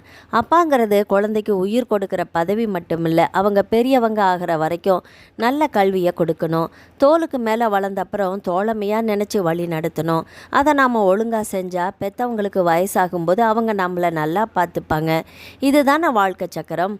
அம்மாடி, உங்கள் அனுபவத்தை வச்சு ஒரு புத்தகமே எழுதிடுவீங்க போல இருக்கே. மறுபடியும் சிரித்தான். சார், பிரிவுங்கிறது வாழ்க்கையில் பலருக்கு வேற மாதிரி ஏற்படுது. ஏதோ சில காரணங்களுக்காக உங்கள் மனைவிக்கும் உங்களுக்கும் பிரிவு. எனக்கு சில வினாடிகள் மௌனமானால் என் கணவர் விதி விபத்தில் அவரை கொண்டு போயிடுச்சு. வாழ்க்கையில் எல்லாருக்குமே இதுன்னு இல்லை, ஏதோ ஒரு இழப்போடு தான் வாழ்கிறாங்க. ஏன் வெளிநாட்டில் சம்பாதிக்கிறவங்கள எடுத்துக்கோங்களேன், குடும்பத்தை பிரிஞ்சிருக்காங்க, அதுவும் இழப்பு தானே. நாம் இஷ்டப்பட்டு அது கிடைக்காம போகிறதும் இல்லை, அது நம்மளை விட்டு போகிற எதுவானாலும் ஒரு இழப்பு தான் இல்லையா? சரி சார், பேசிக்கிட்டே இருந்தால் பேசிக்கிட்டே போகலாம். பாவம் உஷா உங்களுக்காக காத்திருப்பா. லேகா சொன்னதுமே ரவி தனது அறையின் ஏசி மற்றும் சுவிட்சுகளை அணைத்துவிட்டு கிளம்பினான். லேகா, உங்கள் குழந்தை எப்படி படிக்கிறா?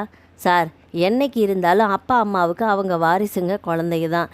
இருந்தாலுமே இந்த குழந்தை கல்லூரி கடைசி ஆண்டு படிக்கிறா. அவன் சிரித்தான். வண்டி கொண்டு வந்திருக்கீங்களா, இல்லை நான் என் காரில் கொண்டு வந்து விடட்டுமா? நன்றி சார், நான் வண்டி கொண்டு வந்திருக்கிறேன். உஷாவுக்கு என்னுடைய வாழ்த்துக்களை சொல்லுங்கள், வர்றேன். லேகா விடை பெற்றாள். ரவி தன் காரை எடுத்தான். இருவரும் வெவ்வேறு திசை நோக்கி பயணமானார்கள். +2 தேர்வை முடித்த உஷாவுக்கு புத்தகங்கள் படித்தும் தொலைக்காட்சி பார்த்தோம் பொழுது போகவில்லை. சிநேகிதிகளுடன் வெகுநேரம் அரட்டை அடிப்பது அவளுக்கு பிடிக்காது. இன்று எப்படி பொழுதை கழிக்கலாம் என்று யோசித்த போது அண்ணன் விவேக் ஞாபகம் வந்தது. உடனே செல்பேசியில் எண்களை அழுத்தினாள். அண்ணா, எங்கே இருக்க? வீட்லையா இல்லை கல்லூரியிலையா? இப்போ தான் வகுப்பு முடிஞ்சுது. இன்றைக்கி அரை நாள் தான் வகுப்பு, அதனால் கல்லூரியை விட்டு வெளியில் வந்துட்டே இருக்கேன். ஆமாம், நான் அப்போவே ஃபோன் பண்ணணும்னு நினச்சேன். தேர்வெல்லாம் எப்படி எழுதுன? நல்லா பண்ணியிருக்கியா? இந்த தடவை கணிதம் கொஞ்சம் கஷ்டம்னு பேசிக்கிட்டாங்களே.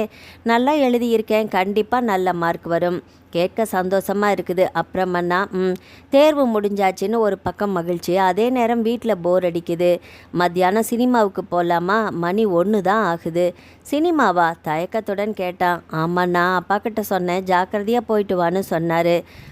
வந்து இன்னொரு நாள் போகலாமா? ஏன்னா மத்தியானம் தான் வகுப்பு கிடையாதுன்னு சொன்னியே. அப்படி சொன்னேன்னா அப்பா அப்படித்தான். அண்ணா, என்ன ஆச்சுண்ணா? ஏன் உளர்ற? நானா? பின்ன நீ தான் உளர்ற. இல்லை, இன்னொரு நாள் போகலாம். ஓகேண்ணா, இன்னொரு நாள் இன்னொரு சினிமா உன்னோட இன்னைக்கு நான் போயிட்டு வரேன். அப்படியா? சரி என்று விவேக் செல்பேசி அணைக்க திரும்பவும் அது இசைத்தது. யார் என்று பார்த்தான். நந்திதா என்று எழுத்துக்கள் திரையில் மின்னின. நந்திதா சரியாக ஃபோன் பண்ணிட்டா. காலையிலிருந்து அவளுடைய தரிசனம் கிடைக்காம மனசே சரியில்லை. வீட்டில் ஏதாவது விழாவா? இப்போவாது என்னுடைய திட்டத்துக்கு ஒத்துக்கிட்டு வர்றாளே. இல்லை, விழா இப்போ தான் முடிஞ்சுதா? இன்னும் சொந்தக்காரங்க இருக்காங்க இங்கே தான் அப்படின்னு போகலை, சாரின்னு சொல்ல போகிறாளா?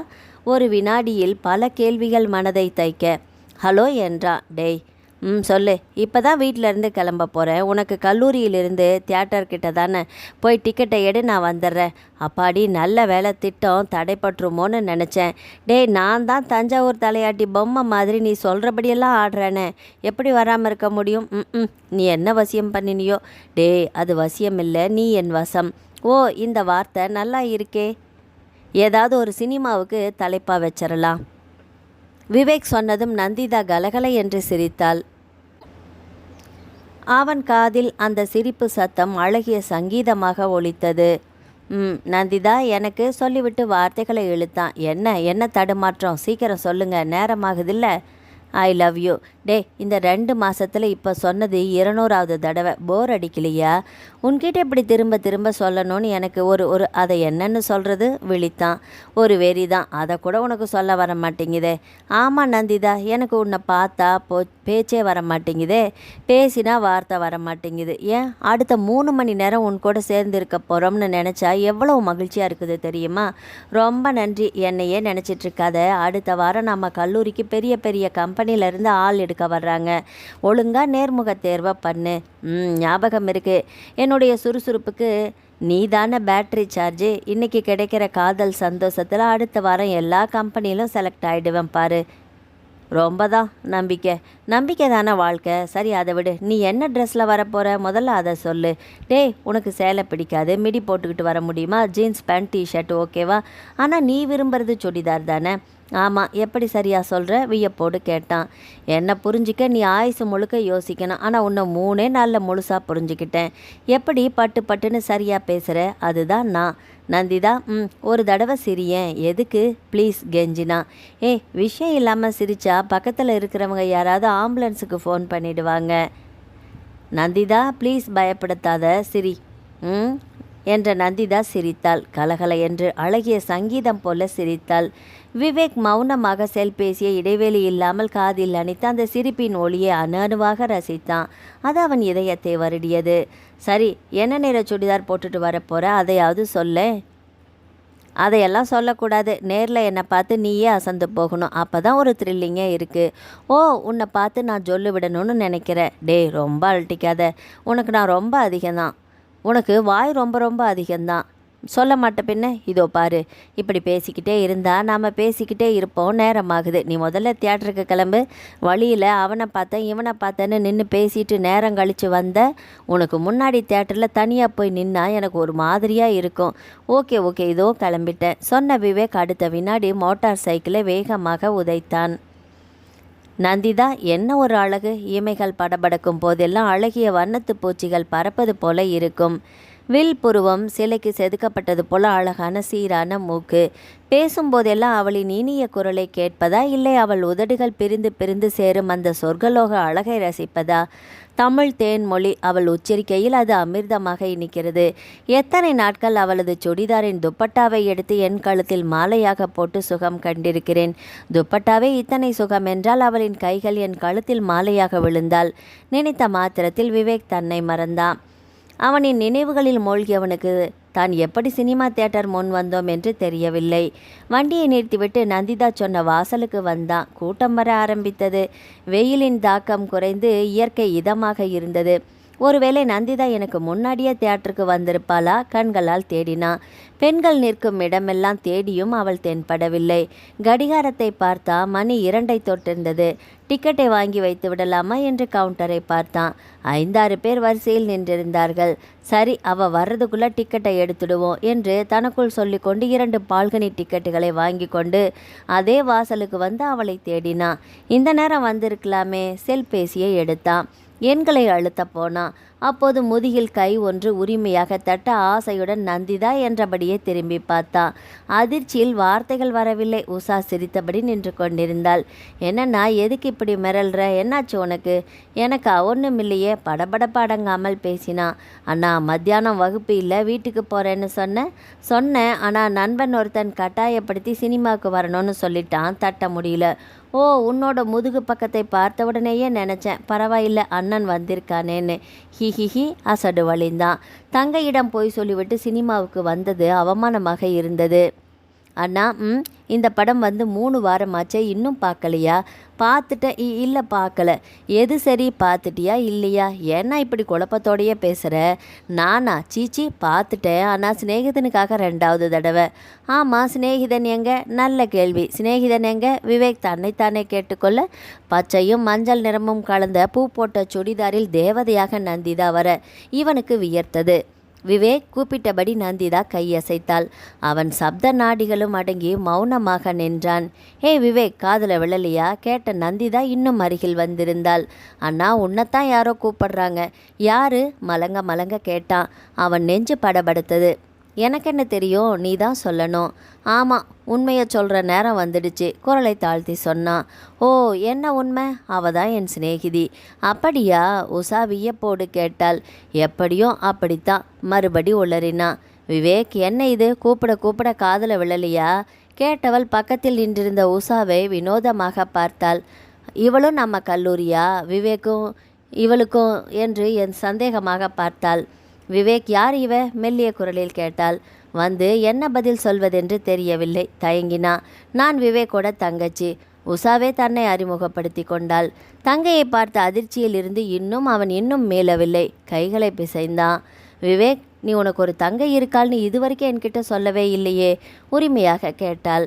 இப்போதானே 2 மாதமாக பேசுகிறோம். முழு கதையை சொல்ல கொஞ்சம் நாள் ஆகுமில்ல. ஏய், வீட்டு விஷயத்த தவணை முறையில் சொல்ல போறியா? அப்படி இல்லை அண்ணா. சிநேகிதன்னு சொன்னியே, சிநேகிதியா? உஷா கேட்டாள். என்னது, நான் சிநேகிதியா? இது நந்திதா. இல்லை, வந்து தங்கிக்கிட்ட எப்படி? அண்ணா, காதலா? உஷா சந்தேகத்தோடு கேட்டாள். இல்லை, காதலி. விவேக் சொன்னதும் அவனது தடுமாற்றத்தை பார்த்து நந்திதா கலகலை என்று சிரித்தாள்.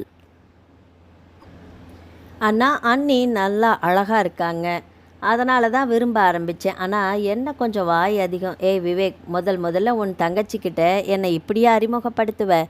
நல்லதா 4 வார்த்தை சொல்லக்கூடாது. வந்து இது நந்திதா, என்னுடைய ரகசிய சிநேகிதி. ரொம்ப நல்லா அறிமுகப்படுத்துகிற உன்னை, அப்புறமா கவனிச்சுக்கிறேன் சொன்னவள் உஷாவின் அருகில் வந்தாள். நைஸ் டு மீட் யூ கைகளை பற்றி சொன்னாள். எனக்கு ரொம்ப சந்தோஷமாக இருக்குது அண்ணி. நோ நோ, அண்ணி எல்லாம் எப்பவும் சொல்லக்கூடாது. நீ என்னை நந்திதானே கூப்பிடலாம். அப்புறம் நானும் உன் அண்ணனும் ஒரே கல்லூரி, ஒரே வகுப்பு. அவனை பற்றி நிறைய விஷயம் என்கிட்ட சொன்னதே இல்லை. அப்பாவும் அம்மாவும் பிரிஞ்சிட்டாங்கன்னு மட்டும் சொல்லியிருக்கான். வேறு எதுவும் அவ்வளவா சொன்னதில்லை. ஏன் இப்போ நீயும் சினிமாவுக்கு வருவேன்னு கூட சொல்லவே இல்லை. இல்லை நந்திதா, நான் இந்த தியேட்டருக்கு வருவேன்னு அண்ணனுக்கு தெரியாது. ஓ, அதுதான் என்னை பார்த்ததும் உளர ஆரம்பிச்சிட்டானா? விவேக் சற்று தலையை குனிந்து கண்களால் அசடு வழிய உஷாவையும் நந்திதாவையும் பார்த்தான். ஆமாம், நீ உன் பெயரை சொல்லவே இல்லையே உஷா. நல்ல பெயர் என்ற நந்திதா. உனக்கு டிக்கெட் வாங்கியாச்சா என்றால். இல்லை, அவன் பதில் சொன்னான். விவேக், முதல்ல ஓடிப்போய் வாங்கிடு. நந்திதா, ப்ளீஸ், நான் சினிமாவுக்கு வரல உஷா சொன்னாள். ஏன்? கண்கள் விரிய கேட்டாள். அனாவசியமாக உங்கள் 2 பேருக்கு நடுவில் நான் தொந்தரவாக இருக்க வேண்டாமில்ல. அது சரி, அப்படி பார்த்தா இந்த தியேட்டரில் மொத்தம் 600 டிக்கெட்டு. எங்கள் 2 பேரை தவிர மற்றவங்க எல்லாரையுமே வீட்டுக்கு போக சொல்லணும், முடியுமா? நந்திதாவின் டக் டக் பதிலை கேட்டு விவேக்கும் உஷாவும் வயிறு குலுங்க சிரித்தனர். உஷா, நந்திதா கூப்பிட்டாள். இனிமே நீ இல்லாமல் நாங்கள் எங்கேயும் வெளியில் போக மாட்டோம். விவேக், என்ன நான் சொல்கிறது சரியா? சரிதான் தலையாட்டினான். என்னது? உள் மனசில் இருந்து வார்த்தை வர மாட்டேங்குது. நோ நோ, நீ சொல்கிறத அப்படியே ஆமோதிக்கிறேன். சரி, போய் முதல்ல டிக்கெட்டை வாங்கிட்டு வா. விவேக் விரைந்தான். உஷா, என்னமோ தெரியல, கல்லூரியில் 1000 பேர் இருக்காங்க. இவனை விட பெஸ்ட்டாக கூட இருக்காங்க. ஆனால் ஏதோ ஒரு விஷயம் இவன்கிட்ட என்னை இழுத்து போட்டுடுச்சு. அது என்னவா இருக்கும்னு தெரியல. நந்திதா, எங்கள் அண்ணனுடைய மனசு தான் காரணமாக இருக்கும். யார் கஷ்டப்பட்டாலும் அவனுக்கு தாங்காது. இருக்கிறத தனக்கு வேணும்னு நினைக்காம கொடுத்துடுவான். நான் கூட பார்த்துருக்கேன். ஆனால் அநேகமாக இது பூர்வ ஜென்ம பந்தம். உஷா சிரித்தாள். நீ சின்ன பொண்ணு, உன்கிட்ட நிறைய பேசிட்டேனோ? உஷா பதில் பேசாமல் புன்னகைத்தாள். அதற்குள் விவேக் உஷாவுக்கான டிக்கெட்டை வாங்கி கொண்டு வந்தான். அண்ணா, என்ன? அன்னைக்கு நான் கேட்டேனே, நீ இல்லைன்னு சொன்னியே, என்ன? அவன் குழம்பினான். நீ என்ன கேட்ட? நான் எதை இல்லைன்னு சொன்னேன்? நந்திதா மேலே இருந்த காதல் தானே உன்னை கவிதை எழுத வச்சிருக்குது. ஏய், என்ன உளர்ற? அதட்டினான். விவேக், அவளை எதுக்கு மிரட்டுற? என்னை பற்றி கவிதை எழுதுனியா? நந்திதா கேட்டாள். வந்து 2 வார்த்தை கிரிக்கினேன். என்கிட்ட அதை பற்றி ஒரு நாள் கூட சொன்னதே இல்லை. நந்திதா, அது உஷா. சொல்லு உஷா. அடடா, என்னை போட்டு கொடுக்கணும்னே இன்றைக்கி வீட்டில் இருந்து புறப்பட்டு வந்திருக்கிறா போல இருக்கே. உஷாவை பார்த்து முணுமுணுத்தான். உஷா, நீ அவனை விடு, சொல்ல வந்ததை சொல்லு. ஒரு நோட்டு முழுக்க கவிதை தான். ஓ என்றவள் கண்கள் விரிய காதலாக விவேக்கை பார்த்தாள். நந்திதா வீசிய காதல் பார்வையில் விவேக் வெட்கப்பட்டான். உன்னுடைய இந்த வெட்கம் கூட எனக்கு ரொம்ப பிடிச்சிருக்குடா. சரி, ஏதாவது 2 கவிதையை சொல்ல. சட்டுன்னு கேட்டால் எப்படி ஞாபகத்துக்கு வரும்? கொஞ்சம் யோசிக்கணுமில்ல. சரி, நோட்டில் இருக்கிற கவிதை வேண்டாம், உன்னுடைய தேவதை தான் நேர்லேயே இருக்கிறேனே, புதுசாக ஏதாவது சொல்லு. கமான். அண்ணன் மாட்டிக்கொண்டானே என்று உஷா சிரித்தாள். சொல்லட்டுமா? சற்று யோசித்தவன் தொடர்ந்தான். தினம் ஒரு செல்பேசியும் சிம் கார்டும் தேய்ந்து போகும் வரை நான் உன்னுடன் பேச வேண்டும். நீ என்ன நீர்மின் சக்தியா, அனல் மின் சக்தியா, அணுமின் சக்தியா? உன்னை தொடுகையில் என் உடலில் மின்சாரம் பாய்கிறது. விவேக் சொல்ல சொல்ல உஷாவும் நந்திதாவும் கை தட்டி பாராட்டினார்கள். ஏய், இது தியேட்டர், பொது இடம், எல்லாருமே நம்மளை பார்க்குறாங்க, கொஞ்சம் நகர்ந்து போவோம் விவேக் சொன்னான். உஷா, உன் அண்ணனுக்கு என் மேலே பைத்தியமே பிடிச்சிடுச்சு போல, ஜாக்கிரதையாக பார்த்துக்கோ. நந்திதா சொன்னதும் உஷா சிரித்தாள். அண்ணா, நந்திதா உஷா கூப்பிட்டாள். இருவரும் உஷாவை பார்த்தனர். காதல் தப்பு தானே? உஷா கேட்டதும் நந்திதா என்ன பதில் சொல்வதென்று தெரியாமல் விழித்தாள். விவேக்குக்கு தன் தங்கையின் கேள்வியின் உள்ளர்த்தம் புரிந்தது. உஷா, காதலை தப்புன்னு பேசலாம், தப்பில்லைன்னு சொல்லலாம். ஆனால் ஒரு விஷயம், காதலிச்சு கல்யாணம் பண்ணிக்கிட்டாலும் சரி, இல்லை அப்பா அம்மா பார்த்து நிச்சயம் பண்ணினாலும் சரி, கண்டிப்பாக பொண்ணும் பையனும் கண்ணை மூடிக்கிட்டு சரின்னு சொல்லாமல் மனசு விட்டு பேசி அப்புறமா கல்யாணம் பண்ணிக்கணும். நிச்சயமாக அந்த தாம்பத்தியம் அதிக நாள் நிலச்சி நிற்கும். நந்திதா விவேக்கின் கைகளை பற்றினாள். டேய், சரியா சொன்ன. என்ன உஷா அப்படி பார்க்குற? எங்களுடைய மொழியில் டேய்னா நீங்கன்னு அர்த்தம். உஷா சிரித்தாள். நந்திதா தன் இன்னொரு கையால் உஷாவின் கையையும் பற்றினாள். போலாமா? விவேக் கேட்டான். அலுவலகம் பரபரப்பாக இயங்கிக் கொண்டிருந்தது. உள்ளே வரலாமா? சுப்பிரமணியம் ராதாவின் அரைவாசலில் இருந்து கேட்க பார்த்து கொண்டிருந்த கோப்பிலிருந்து தன் கண்களை உயர்த்தினாள். வாங்க சார், புன்னகை தவள சொன்னாள். சுப்பிரமணியம் உள்ளே நுழைந்தார். உட்காருங்க சார், நீங்கள் கூப்பிட்டீங்கன்னு சுந்தரம் சொன்னார். ஆமாம் சார். சுப்பிரமணியம் உட்கார்ந்தார். நேற்று சாயங்காலம் பனகல் பார்க் சிக்னல் கிட்ட என்னுடைய கார் நிற்கிறப்போ பக்கத்துலேயே உங்கள் மனைவியோட ஆட்டோவில் இருந்தீங்க. நான் கை காட்டி கூப்பிட்டேன், நீங்கள் கவனிக்கல. அப்படியா? அடடா, வாகன சத்தத்தில் நீங்கள் கூப்பிட்டது என் காதில் விழாமல் இருந்திருக்கும் மேடம். சாரி. ஆட்டோ முழுக்க துணிமணியாக அடுக்கி வச்சுருந்தீங்க. என்ன, பையனுக்கு கல்யாணமா? ராதா கேட்டதும் சிரித்தார். மேடம், சுந்தரம் வந்து கூப்பிட்றதுக்கு முன்னாடி நானே நேரில் வந்து உங்ககிட்ட ஒரு விஷயம் சொல்லணும்னு நினச்சேன். என்னது? புருவங்களை உயர்த்தினாள். என் பையன் கல்லூரி கடைசி ஆண்டு தான் படிக்கிறான். நான் துணிமணி வாங்கினதெல்லாம் நெருங்கிய சொந்தக்காரங்களுக்காக. வர ஞாயிற்றுக்கிழமை என்னுடைய 25வது கல்யாண நாள் வருது மேடம். அதை சிறப்பாக கொண்டாடணும்னு முடிவு பண்ணி தான் இந்த ஏற்பாடு. எல்லாரையும் கூப்பிட்டு விருந்து கொடுக்கலான்னு இருக்கேன். சுப்பிரமணியம் சொல்ல சொல்ல ராதா அதிசயமாக பார்த்தாள். இதை எனக்காக கொண்டாடல, என் மனைவிக்காக. இத்தனை கால தாம்பத்திய வாழ்க்கையில் ஒரு நாள் கூட முகம் சுளிச்சதே இல்லை. என்னை விருப்பு வெறுப்பு ரெண்டையுமே இன்முகத்தோடு ஏற்றுட்ருக்கிறா. துன்பத்தில் பங்கு போட்டுட்ருக்கிறா. எனக்கு எல்லாமே அவதான் மேடம்.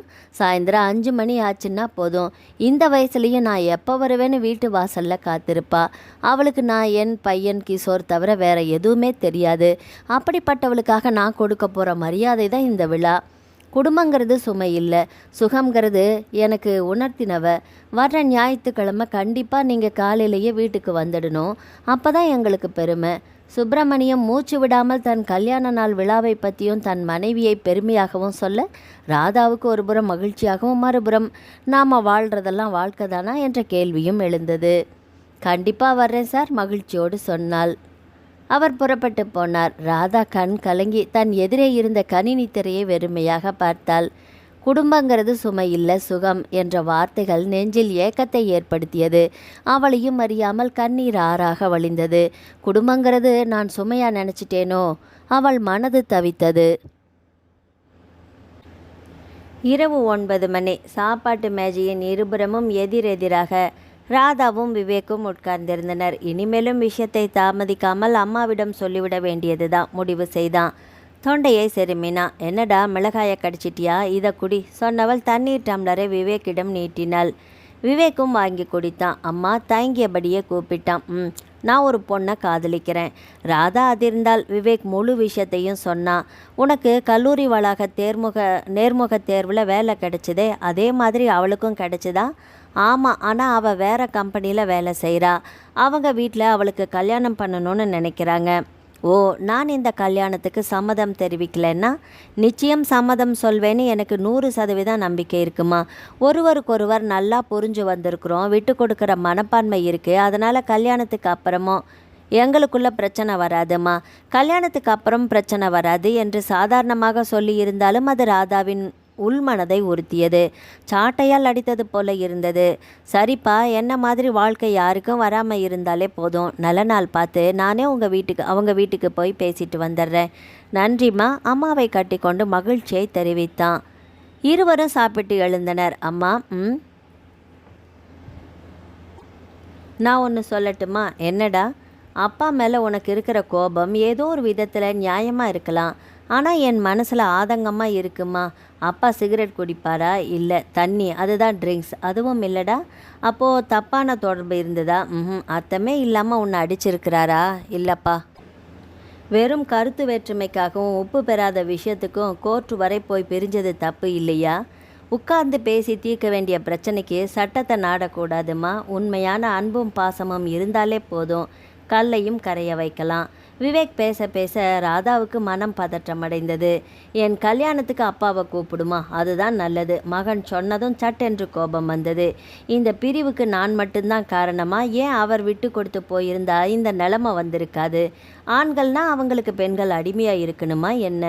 மனதுக்குள் முணுமுணுத்தாள். அந்த முகத்தை இனி பார்க்கவே கூடாது. தீர்க்கமாக முடிவெடுத்தாள்.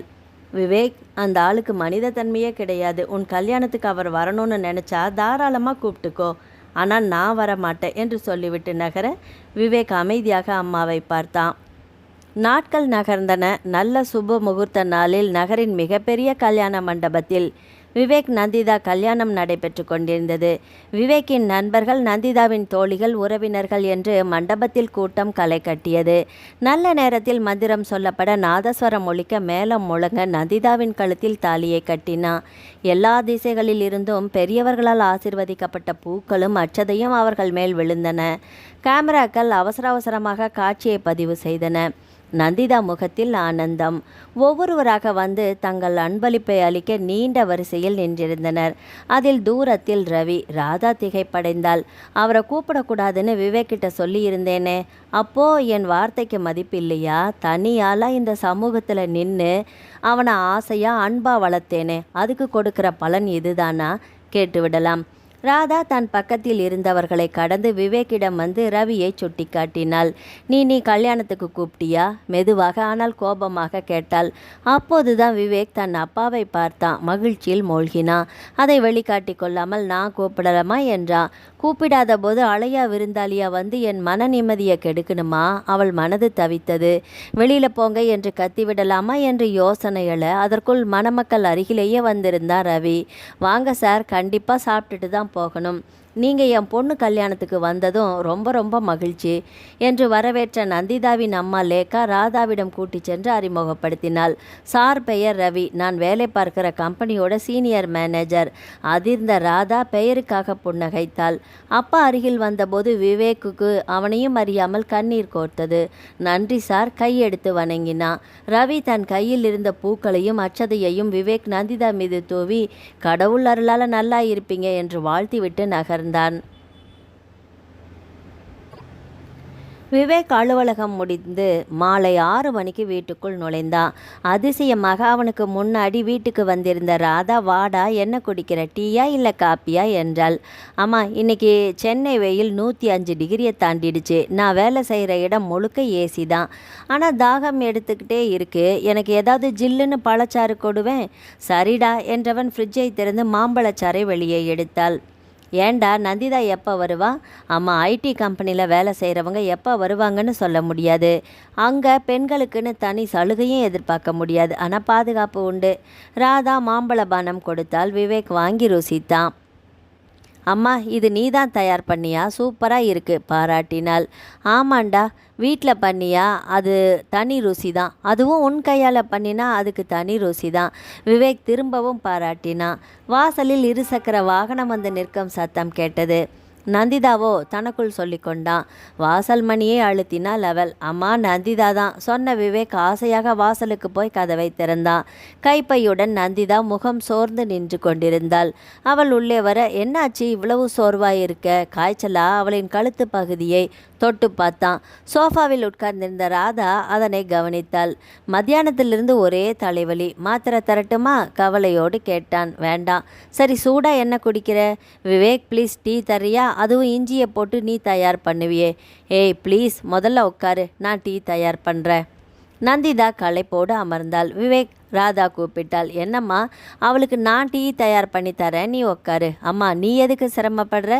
நான் தயார் பண்ணுற இஞ்சி டீ அவளுக்கு ரொம்ப பிடிக்கும். அதுவும் இப்போ தலைவலின்னு சொல்கிறாள்ல, சூடாக கொடுத்தா நல்லது. ஒரு 5 நிமிஷம் இரு, உனக்கும் தர்றேன், குடிச்சுப்பாரு. சரிப்பா, ஏதோ பண்ணு. ராதா அமைதியானாள். விவேக் தேநீர் தயாரிக்க சமையல் அறைக்கு விரைந்தான். நந்திதா படுக்கை அறைக்கு சென்று சுடிதாரை களைந்துவிட்டு இரவு உடையில் வந்தாள். அதற்குள் விவேக் 3 டம்ளர்களிலும் தேநீரோடு வரவேற்பறைக்கு வந்தான். அம்மா, இந்தா. நந்திதா, இந்தா, இதை பிடி. இருவருக்கும் தேநீர் டம்ளர்களை கொடுத்தான். நந்திதா சூடாக ஒரு வாய் பருகினாள். ஏய் விவேக், எப்படி தெரியுமா இருக்கு? சூப்பர், நன்றிடா. நமக்குள்ளே என்ன நன்றி? கொஞ்ச நேரம் ஓய்வெடுத்துக்கோ, தலைவலி சரியாயிடும். ராதா அவர்கள் பேசுவதை அமைதியாக கேட்டுக்கொண்டிருந்தாள். விவேக் கொடுத்த தேநீரை அவளும் அருந்தினாள். விவேக், என்னம்மா இரவு டிஃபன் என்ன பண்ண? தோசை மாவு இருக்கு, இல்லை சப்பாத்தி பண்ணட்டுமா? மணி 8 போகுது. நந்திதா இடைமறித்தாள். அம்மா, என்ன? நீங்கள் டிவி பார்த்துட்டு இருங்க, அரை மணி நேரத்தில் சப்பாத்தி தயார் பண்ணிடுறேன். நீ இப்போ தானே வேலையிலேருந்து வந்திருக்க, அதுவும் தலைவலி வேற. நீ ஓய்வு எடுத்துக்கோ, நான் பார்த்துக்கிறேன். அம்மா, விவேக் அன்பா கொடுத்த டிவியில் உடம்புல ஒரு சுறுசுறுப்பு வந்துடுச்சு. விவேக் சிரித்தான். நந்திதா தொடர்ந்தாள். ஆஃபீஸில் 1000 உழைச்சாலுமே பெண்கள் வீட்டுக்கு வந்து சமையல் பண்ணி வீட்டுக்காரர் குழந்தைகளுக்கு உணவு பரிமாறினா அது தனி சுகம், சந்தோஷந்தானே. அதுவும் சமையல் நல்லா இருக்குன்னு ஒரு வார்த்தை சொல்லிட்டா பட்ட சிரமமெல்லாம் பறந்து போயிடுமில்ல. நந்திதாவின் வார்த்தைகளுக்கு ராதா ஆம் என்று தலையாட்டினாள். நந்திதா சாதாரணமாக சொன்ன ஒவ்வொரு சொல்லுமே ராதாவை வாட்டியது. அம்மா, நேற்று ஆசையாக மருதாணி வாங்கிட்டு வந்தேன், எங்கே வச்சேன்னு தெரியலம்மா, மறந்து போச்சு. டிவி பக்கத்தில் மேஜை மேலே இருக்குது. நன்றிம்மா ஞாபகப்படுத்தினதுக்கு. இன்றைக்கி ராத்திரி விவேக் என் கை காலில் போட்டு விடுறேன்னு சொல்லியிருக்கான். அதுவும் கையில் புது புது டிசைன் போடுவானா. இதெல்லாம் எங்கேருந்து கற்றுக்கிட்டான்? நந்திதா கேட்டாள். எங்கேயும் கற்றுக்கல, ராதா விழித்தபடி பதில் சொன்னாள். ஓ, அப்போ அன்பு இருந்தால் எல்லாம் தானாக வந்துடும் போல இருக்கே, சொன்ன நந்திதா சமையலறை நோக்கி இரவு உணவு தயார் செய்ய நடந்தாள். விவேக் அவளுக்கு உதவ பின்தொடர்ந்தான். ராதா தொலைக்காட்சியில் ஏதோ ஒரு நிகழ்ச்சியை பார்த்தாள். ஆனால் மனம் அதில் லயிக்கவில்லை. அவளுக்கு நந்திதா விவேக் ஞாபகம்தான் வந்தது. இருவரும் எவ்வளவு அன்பாக ஆசையாக இருக்கிறாங்க. ஆனால் நானும் ரவியும் கல்யாணமான நாள் முதல் எங்களுக்கிடையே ஒரு நாள் கூட உண்மையான அன்பான பேச்சோ பரிமாற்றமோ இருந்ததே இல்லையே. அதற்கு என்ன காரணம்? யார் மீது தவறு? நான் வேலையிலிருந்து சோர்வாக வந்தபோது அதனை புரிந்து கொண்டு என்னிடம் அன்பாக நடந்து கொள்ளாத ரவி மீது தவறா? இல்லை, நானும் தான் வேலைக்கு போகிறேன் என்று சமைக்க மறுத்த என் மீது தப்பா? வீட்டில் வேலை செய்வதை நான் என்ன அடிமையா என்று கேட்டு சண்டை போட்டேனே. ஆனால் விவேக் என் மகன் தானே. மனைவியை எப்படி அனுசரணையாக கவனித்து கொள்கிறான்? நந்திதாவும் அவனிடம் எப்படி அன்பாக பழகுகிறாள்? ஒருவருக்கொருவர் எப்படி விட்டு கொடுத்து போகிறார்கள்? ரவிக்கு கணவன் என்ற மரியாதையை கொடுக்காமல் எதற்கெடுத்தாலும் எரிந்தெறிந்து விழுந்தேனே, எவ்வளோ பெரிய குற்றம். நந்திதா விவேக்கை விட 5000 அதிகம் சம்பாதிக்கிறாள். ஆனாலும் அவளிடம் கர்வம் துளி கூட இல்லையே. பக்குவம் இல்லாமல் நான் என் வாழ்க்கையவே இழந்து விட்டேனா?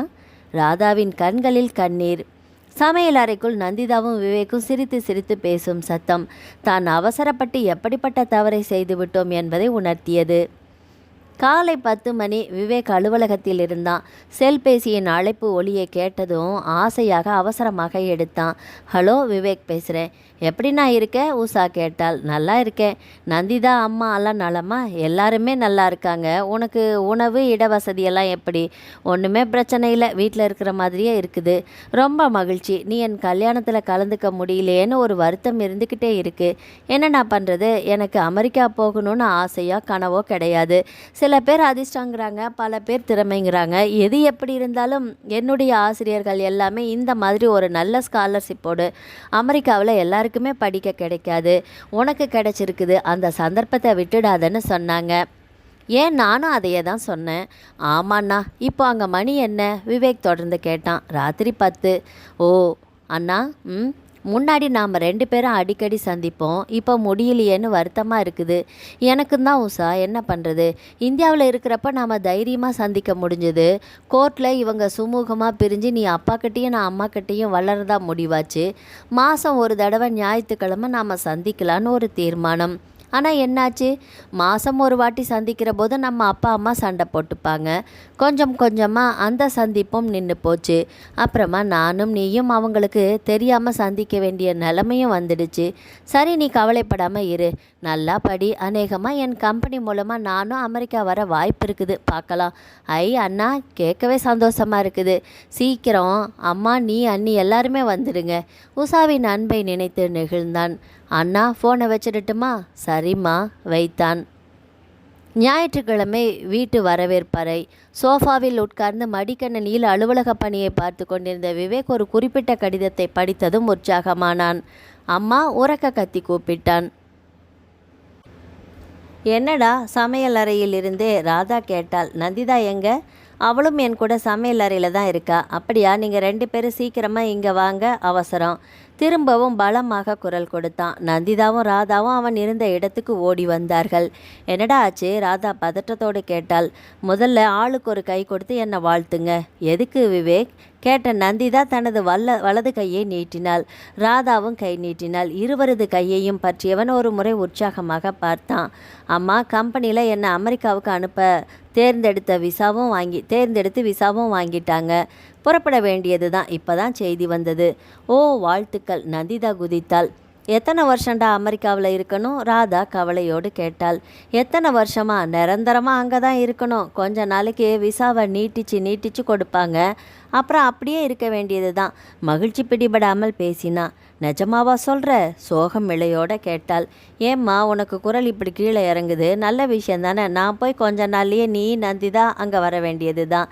எனக்கு இன்னும் 4 வருஷம் சர்வீஸ் இருக்கேடா. சரி, முதல்ல நந்திதா வந்துடுவா, அப்புறமா நீ வா. டே, அவ எப்படி வருவா? நல்ல சம்பளத்தில் இருக்காள்டா. ராதா சொன்னதும் நந்திதா குறுக்கிட்டாள். என்னம்மா சொல்கிறீங்க? என் வேலை சம்பளமாக முக்கியம்? கணவனோட காலம்புற சேர்ந்து இருக்கிறது தானே முக்கியம். விவேக் அமெரிக்கா கிளம்பிட்டா அடுத்ததாக விசா வாங்க நான் கிளம்பிட மாட்டேன்னா? மனைவி சொன்னதும் மகிழ்ச்சியில் விவேக் சிரித்தான். ராதாவின் இதயம் சில வினாடிகள் நின்று திரும்ப இயங்க ஆரம்பித்தது. வாழ்க்கையில் கணவன் குடும்பம்தான் முக்கியம் என்று வயதில் குறைந்த நந்திதா நினைக்கிறாள். ஆனால் விவேக் தன்னை பிரிந்து போகப் போகிறான் என்று சோகத்தையும், வாழ்க்கையில் தவறுதலாக ரவியை பிரிந்து விட்டோமே என்ற துக்கத்தையும் நெஞ்சில் அடக்கி கொண்டு, ரொம்ப மகிழ்ச்சியாக இருக்குதுடா, நீ இன்னும் பெரிய ஆளாக வரணும் என்று மகனை ஆசிர்வதித்தாள். நிச்சயமாக உன் ஆசைப்படி வருவேன்மா. சொன்னவன் காலில் விழுந்து வணங்கினான். என்கிட்ட ஆசீர்வாதம் வாங்க மாட்டியா? நந்திதா கேட்க விவேக்கிடம் சிரிப்பு. ராதா ஃபோன் செய்ய அமெரிக்காவிலிருந்து விவேக் எடுத்தான். விஷயத்தை சொன்னாள். அதனை கேட்டவன் அதிர்ந்தான். என்னம்மா சொல்கிற? என் மேலே ஏதாவது கோபமா? இல்லைடா, எனக்கு உன் மேலேயோ இல்லை வேறு யார் மேலேயோ எந்த விதமான கோபமும் இல்லை. எனக்கும் வயசாச்சு. அமெரிக்கா கிளம்பி வந்தால் உனக்கும் நந்திதாவுக்கும் பாரமாக தானே இருப்பேன். இங்கேயே புதுசாக திறந்திருக்கிற ஒரு முதியோர் இல்லத்தை பார்த்துட்டு வந்திருக்கிறேன். உணவு, இருப்பிடம், பாதுகாப்பு எல்லாமே நல்லா இருக்குன்னு நிறைய பேர் சொல்கிறாங்க. நம்மக்கிட்ட செல்ஃபோன் இருக்குது, பேசிக்கலாம். கம்ப்யூட்டர் வேறு. இப்போல்லாம் முகத்தை பார்த்துக்கிட்டே பேசலாம். அப்புறம் என்ன, நீ நந்திதாவோட சந்தோஷமாக இருப்பா. என்னை பற்றி எந்த கவலையும் படாத. ஏம்மா இப்படி ஒரு முடிவு? வேணும்னா அமெரிக்காவிலிருந்து நானும் வந்துட்டுமா? வேண்டாம் விவேக், உனக்கு சின்ன வயசு. வாழ்க்கையில் முன்னேற வேண்டிய கட்டம் இது. அதுக்கு பக்கபலமாக நந்திதா இருப்பா. முடிகிற போது என்னை வந்து பாருங்க. விவேக்கை சமாதானப்படுத்தியவள் கிளம்ப ஆயத்தமானாள். இனிமே நான் ஒரு நடைப்பினம். கணவனா குழந்தைகளா யாரும் இல்லை. உடம்புல உயிர் இருக்கிறதுக்காக வாழ்ந்தாகணும். ராதாவுக்கு வாழ்க்கையில் எந்த பிடிமானமும் இல்லாதது தெரிந்தது. அத்தனை பொருட்களையும் யார் யாருக்கோ தேவையோ அவரவர்களுக்கு இலவசமாக கொடுத்து விட்டாள். வீட்டை வாடகைக்கு விட்டுவிட்டு தான் தேர்வு செய்திருந்த முதியோர் இல்லத்துக்கு ஒரே ஒரு சூட்கேஸோடு போனாள். ஆட்டோவிலிருந்து இறங்கியதுமே அந்த இல்லத்தை ஒரு முறை பார்த்தாள். இனிமேல் இதுதான் நான் இருக்கப் போகும் வீடு. வரவேற்பறைக்குள் நுழைந்தால் அங்கிருந்த உதவியாளர் இன்முகத்தோடு வரவேற்று உட்காரச் சொன்னார். ராதா தான் ஏற்கனவே வந்து விசாரித்துவிட்டு போனதை ஞாபகப்படுத்தினாள். ஞாபகம் இருக்கு மேடம். சொன்னவர் இல்லத்தில் சேருவதற்கான விண்ணப்பத்தை கொடுத்தார். அதை பூர்த்தி செய்துவிட்டு கொண்டு வந்திருந்த காசோலையை இணைத்தாள். உதவியாளர் வாங்கினார். மேடம் சொல்லுங்க, அன்னைக்கு நீங்கள் வந்து விசாரிச்சுட்டு போனப்போ இந்த இல்லத்தை நடத்துகிற பெரியவரை நீங்கள் பார்க்கல. ஒரு 5 நிமிஷம் இருங்க, அவரை கூட்டிகிட்டு வந்துடுறேன். ராதா காத்திருந்தாள்.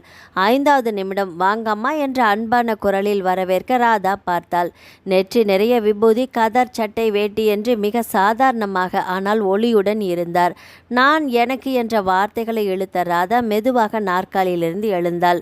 உங்களை பற்றின எல்லா விஷயமும் எனக்கு தெரியும். வாழ்க்கைனா அப்படித்தான். என் வாழ்க்கையிலும் சோகம் இருக்குது. வேலையிலிருந்து ஓய்வு பெற்றப்போ யோசிச்சு பார்த்தா எனக்குன்னு யாருமே இல்லைன்னு தோணுச்சு. ஆதரவாக அன்போடு இருந்த ஒரே பொண்ணும் வெளிநாடு போயிட்டா. உறவுகள் இல்லாமல் வாழ்ந்த எனக்கு உறவு தேவைப்பட்டது. அப்படி ஆரம்பித்தது தான் இந்த முதியோர் இல்லம். இங்கே இருக்கிறவங்க எல்லாருமே எனக்கு உறவுக்காரங்க தான். அவர் பேச பேச அவளுக்கு கண்களில் கண்ணீர் வழிந்தது.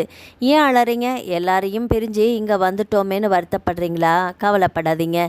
நாளாக எல்லாமே சரியாயிடும்.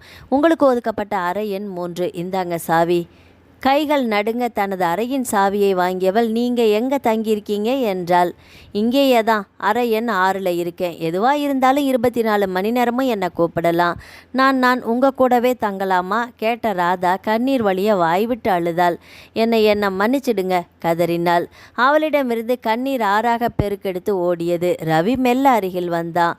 எது உன் மனசை மாற்றிச்சோ தெரியல, ஆனால் தப்பு உண்மையில மட்டுமில்லை. அந்த வயசில் நான் கூட முதிர்ச்சி இல்லாமல் நடந்துக்கிட்டேனோன்னு தோணுது. விட்டு கொடுத்து போயிருக்கலாம், திமிரா இருந்துட்டேன். மனசில் பக்குவம் இல்லை, ஏதோ கோபம் சண்டை, நம்ம பிரிஞ்சிட்டோம். ஆனால் என்றைக்குமே நான் உன்னை வெறுக்கலை ராதா. என்னை ஏற்றுப்பீங்களா? கண்ணீர் மல்க கேட்டாள். அப்படி கேட்டதும் இன்னும் நெருங்கி வந்தா. மனைவியின் கண்களை துடைத்து விட்டான். ராதா, சொல்லுங்க. நாம் சட்டப்படி விவாகரத்து வாங்கி பிரிஞ்சிருக்கலாம். ஆனால் அன்புங்கிற 3 எழுத்து சக்தி சட்டத்துக்கு அப்பாற்பட்டது. நீ இனி எப்போவுமே என் கூட இருக்கலாம் இந்த முதியோர் இல்லத்தில்.